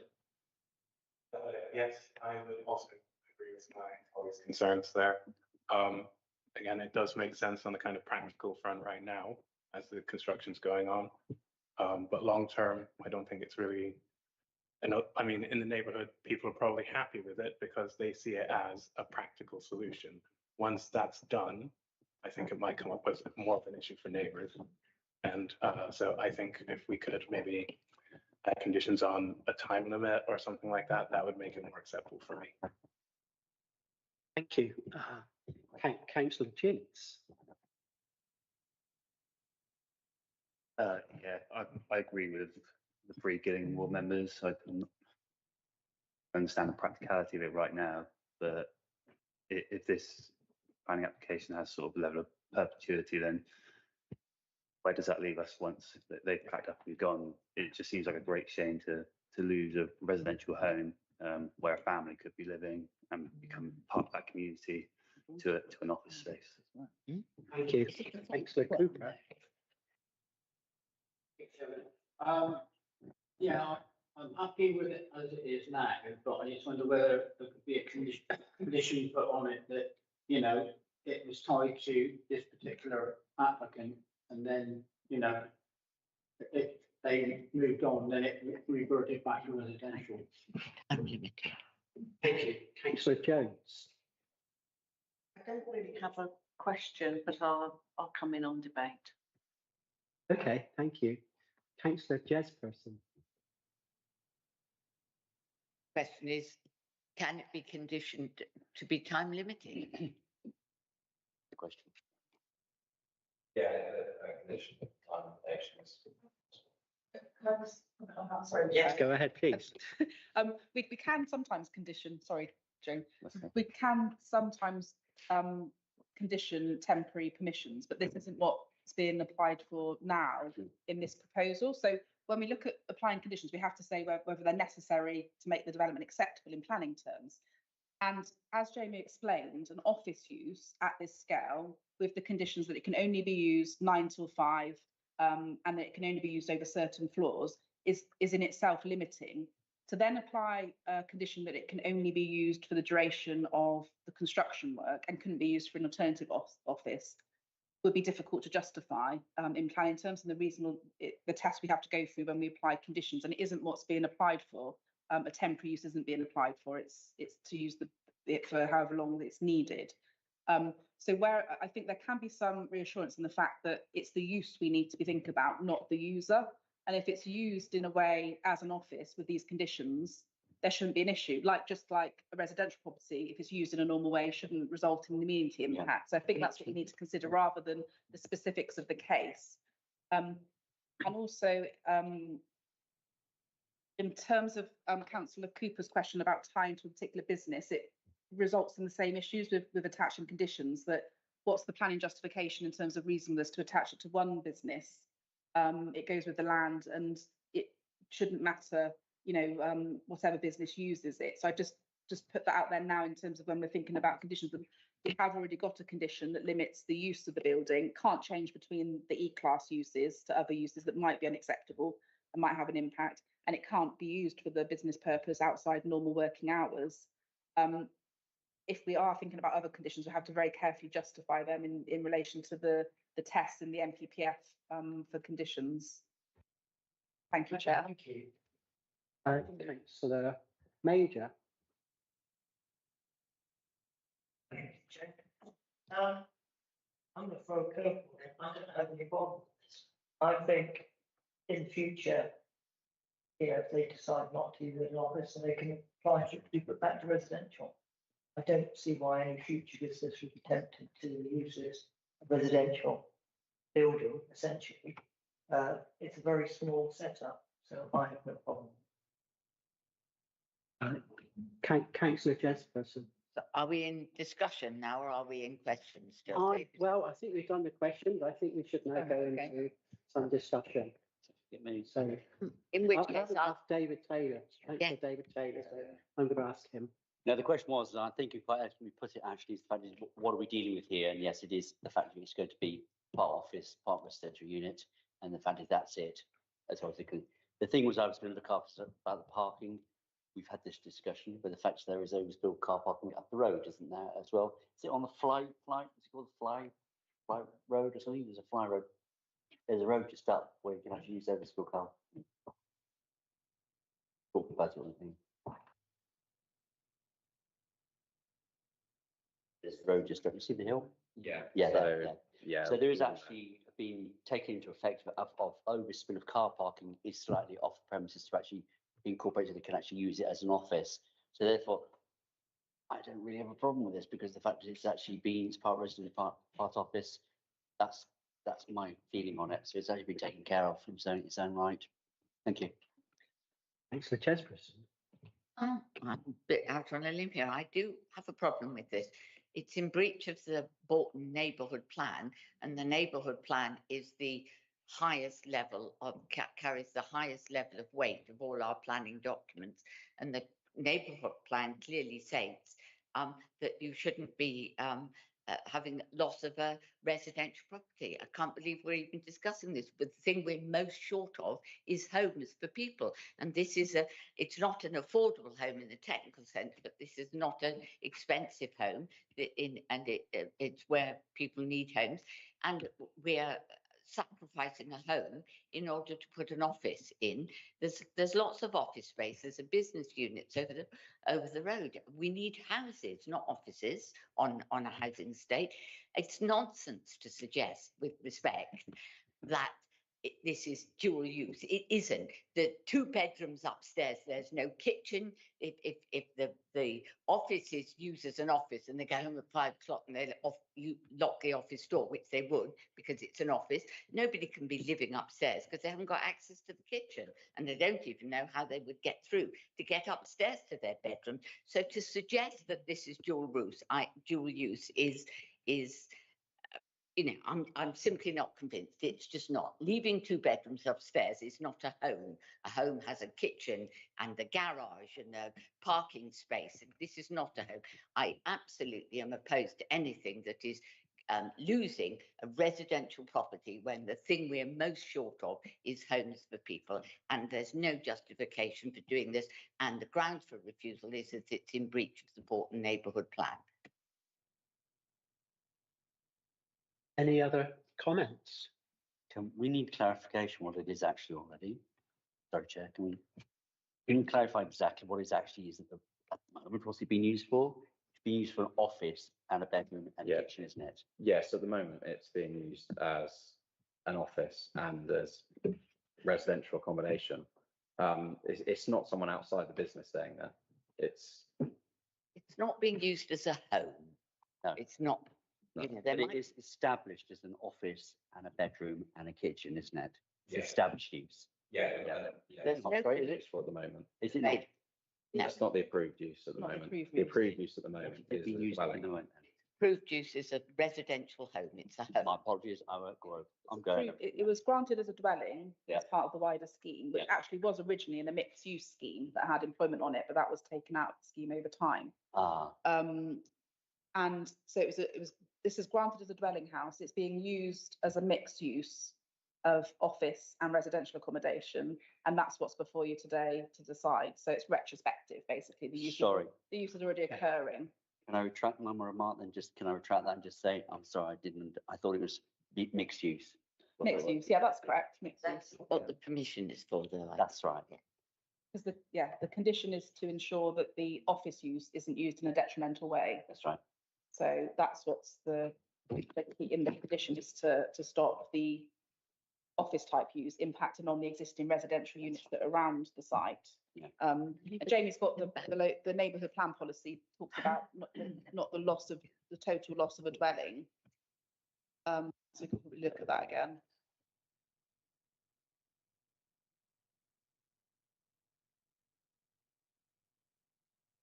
Involve the loss of a dwelling.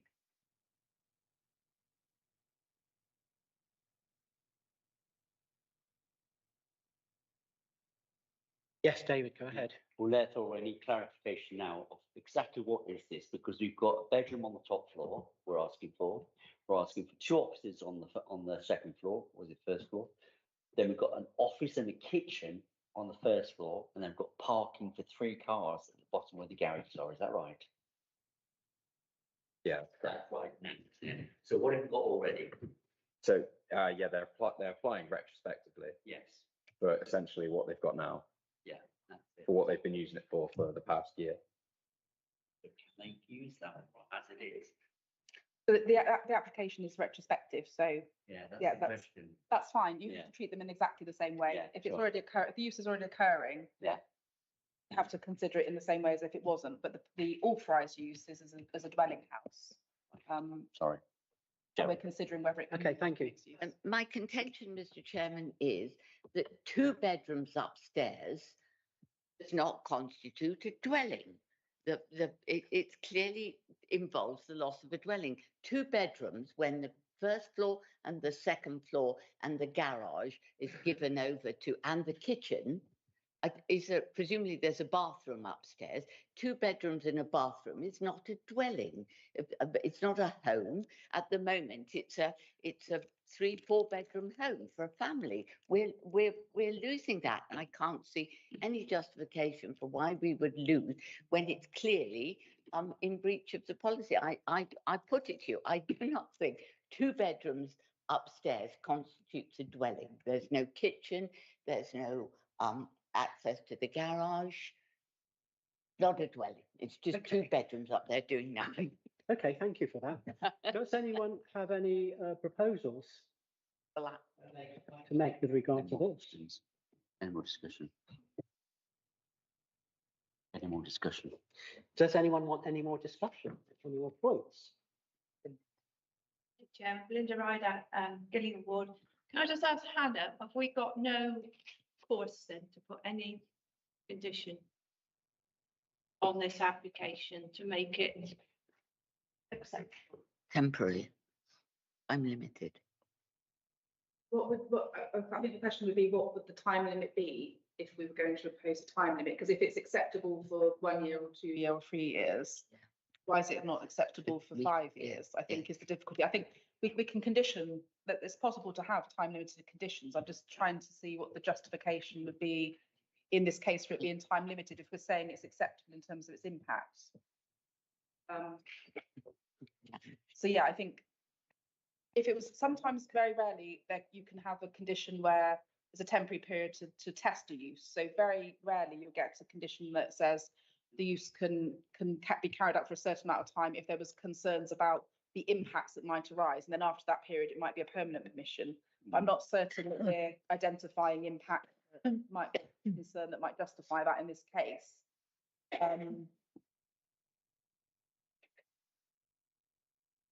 Okay, thank you.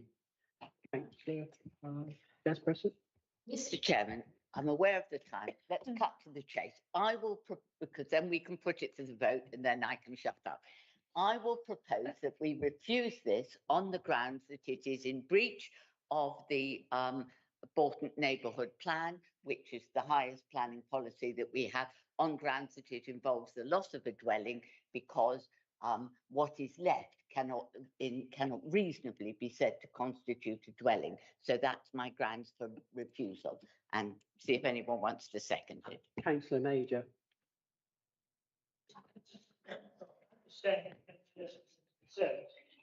But what is the definition of a dwelling? Because I know you don't agree with that and you don't see it. But, you know, I don't see that as a standard parliament. If the definition of dwelling is not what you agree to. Yeah, fair enough. What is the definition? Shall we find out what the definition of a dwelling is? Hannah and Jamie, definition of a dwelling. House would be normally a self-contained unit that has residential accommodation in it. So I think if you look at this policy, it seeks to allow businesses and dwellings, doesn't it? So I think we have to consider whether it's really in conflict with the policy overall, which is trying to seek to support businesses in the plan area and retain dwelling houses. So this application does involve the partial loss of the dwelling house because it can't be used as a single dwelling house. That's always going to be the case when you have a mixed use of home working and commercial use. You're always going to lose an element of the dwelling and it would then be a mixed use. So I suppose the question is, does this go too far in terms of the balance between the commercial and the residential unit? So I know that in the business operates here where they do use the residential accommodation in relation with the business office use that happens here. So in my view, it's broadly in line with what that policy is seeking to achieve, which is a mix of being able to work, have an employment element and having a residential element still. I think if the whole unit was to convert to a commercial use, it would clearly be in breach of that policy. I think here we've got a position where there are concerns that it goes too far in terms of how much commercial is being provided. But I think overall it's broadly supporting existing businesses that do exist and encouraging new businesses, and home working seems to be an intention of the policy overall. But that would be down to committee to consider. And if it is considered that there's a conflict there, then that's for committee to decide. Okay, thank you. Councillor Jones. Thank you. I am always quite Sherry, I have to say, but just trying to bring it to. I know, but there have been no complaints from any residents. In fact, if anything, they're probably quite grateful he's there at the moment. Realistically, if the gentleman that spoke to us is living on site, he is living there. He's lucky enough perhaps to have built a business whereby a couple of extra people need to be employed. But the fact is, it's not causing any harm. It's supporting a local business. And I personally do not see what the shoplift is with it. Sorry. Thank you for that contribution. Anyone else like nobody has seconded my proposal, so I think we know where. I wonder whether there is. All right, you have. Oh, sorry, I didn't realise. Oh, okay. Thank you for that. In which case, we you have a proposal. Very unpopular proposal to a vote. So we have a proposer and a seconder. Okay, can we clarify what the, Sorry, did we clarify who seconded? yes, it was councillor Rideout.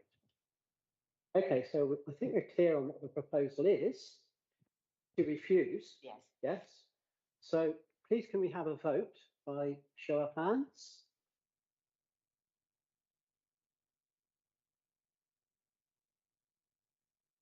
And those against?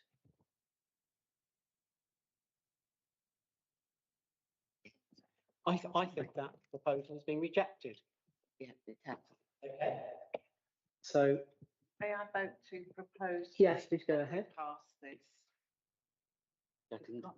Does it, no, I No, think no, you you still have to have to- vote. So this You is still have the to vote proposed to accept, to accept. Yes. Yeah, and I'll you second. second it. Yep. yes, yeah. Okay, could we have a show of hands, please? And those who are against? Okay, so permission is granted. So application number P/FUL/2024/00218 508 Hill Autumn SP8 5FS. The planning permission has been granted. Thank you for that. Right, we now are ready to move to another application. Just wait for the officer to change over. That is the when is they gonna get? Yeah.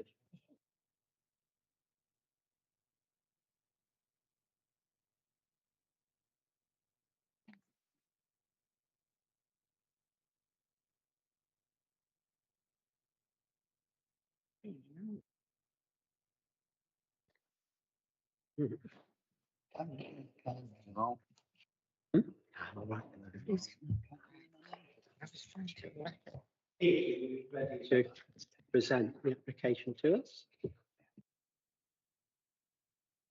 Good afternoon, Chair. Good afternoon, councillors. So I will be presenting planning application P//HOU/2024/02580 for 2 Vale Cottages, Ring Street in Stallbridge, BT10 2LZ. The application is brought to committee as the applicant is a member of staff that has a direct involvement in the planning process, but not in relation to this particular application. Proposal seeks to erect a single-storey rear extension to the northeast elevation of the existing dwelling. 2 Vale Cottages is located in the village of Stallbridge, the town of Stallbridge, and is situated along the main route through the town on Ring Street or the A357, and opposite to the entrance of Dyke Supermarket. The proposed development site is located, is inside of a designated settlement boundary, and the proposal complies with policy 2 of the local plan, and the principal development is acceptable. The map on this slide outlines the location of the proposed development situated on Ring Street near the centre of Stallbridge designated settlement boundary. You can also see the outline of Stallbridge designated settlement boundary on this slide. The property is a semi-detached dwelling house adjoined to 1 Vale Cottages. To the southeast, the neighbouring building is Stallbridge Methodist Church. And across from Ring Street is a listed building, Brunsella and the Thatched Cottage, and the entrance to Dyke Supermarket. This aerial photograph on the slide shows the existing site. The property has an L-shaped platform with a conservatory to the rear. There are 2 garages located at the rear of the property shown within the red line, and the images on the right show the existing rear elevation of the dwelling.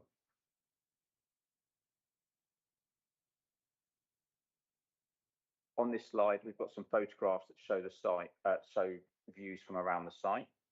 The blue triangle is the view north from Ring Street in front of the Methodist Church. The green rectangle is the view southeast from the entrance to Dyke Supermarket. The orange star is the view from the rear of the property next to the garages. The yellow diamond is the view northeast from the neighbouring listed building. And the red circle is the view southeast of the Methodist Church across the rear gardens of number 1 and number 2 Vale Cottages. On this slide, you can see the floor plans and elevations of the existing dwelling.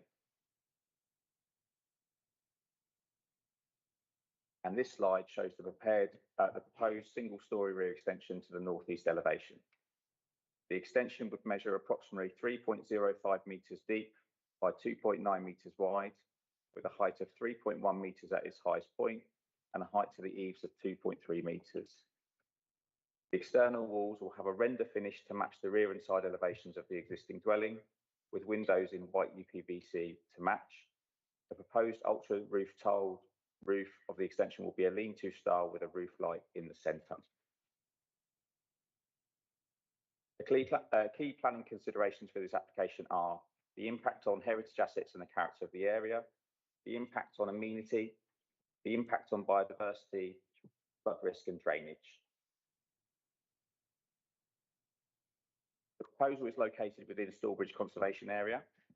The Conservation Officer was a consultee on this application, and they commented that while there were oblique views of the new extension from the conservation area heading north along Ring Street, the extension, which is single storey and small scale and to be finished in matching materials to the existing building, is not considered to cause harm to the special character and appearance of the conservation area. Located across Ring Street, approximately 10 metres southwest of the proposal site, is Grade 2 listed building Broom Cellar and the thatched cottage. Comments from the Conservation Officer were that the proposed rear extension will not harm the significance of the listed building or its setting. As no harm has been identified, the proposal is judged to comply with Policy 5 of the local plan. In regard to neighbouring amenity, the proposed works were considered in relation to neighbouring properties, specifically Stallbridge Methodist Church, located directly southeast of the proposal, and the adjoining One Vale Cottages, located directly northwest. It's judged that the proposed extension would not overlook or cause overbearing issues to neighbouring properties, given the position of the proposal in relation to the main dwelling and the neighbouring properties. It would also not affect current levels of light reaching neighbouring properties or open space. Therefore, it was considered to comply with Policy 25 in the local plan. In regard to the impact on biodiversity, a biodiversity checklist was completed as part of the application, which outlined there was no need for further ecological surveys, and was considered that the works would have no further impact on biodiversity than the existing dwelling. The proposed site is located within flood zone 1 and not at risk of fluvial flooding. The proposed site is not located within an area at risk of surface water flooding. It is located within areas mapped susceptible to groundwater flooding. A flood risk assessment was submitted in support of the application, which outlined the following. The proposal has been designed with the following to prevent further risk from flooding. The floor level to line through with the existing dwelling floor level. Electrical sockets will be positioned above 450 mil above the floor finished floor level. Rainwater gutter will be connected into the existing adjacent gutter. The proposed extension will be located over an area of existing hard-standing patio. Considered the proposed extension would not be at any more risk to flooding than the existing dwelling. In summary, the principal development is judged to be acceptable. It's not considered to cause harm to the special character and appearance of the conservation area or neighbouring listed buildings and their setting. Development would not adversely impact on residential amenity. There's no harmful impact on biodiversity or flood risk. No objections were received to the application. The proposal was judged to comply with policies in the local plan and the NPPF, and no material planning considerations indicate otherwise. Therefore, it was the officer's recommendation to grant planning permission subject to conditions as set out in the officer report. Thank you for that, Pete. I'm going to go around this way and see just Councillor Taylor. And to grant and to say congratulations on the excellent application. Thank you very much, Chair. Have a second, please. Yes. Well, given that we've got a proposal, can we take this straight to a vote? We certainly can. Yes. Yep, yeah. What is the vote? What is the vote? The vote is, do we grant? Yes. Yes. Yes. Okay, I think that's carried unanimously. So Yes. thank you very much. It's got two other. So therefore, application P/2024/02580 2 Vale Cottages, Ring Street, Stallbridge, Dorset, DT10 2LZ. Our planning permission is granted. Thank you all very much. There's one more thing, I think. Nice to start again. Okay, yes, we don't have any other parts of the agenda now. We don't have any urgent items. We don't have any exempt business. So thank you all very much. Wind the meeting up now. It's now 15:02, 16th of July. Attendance, and thank you all for your efforts and contributions.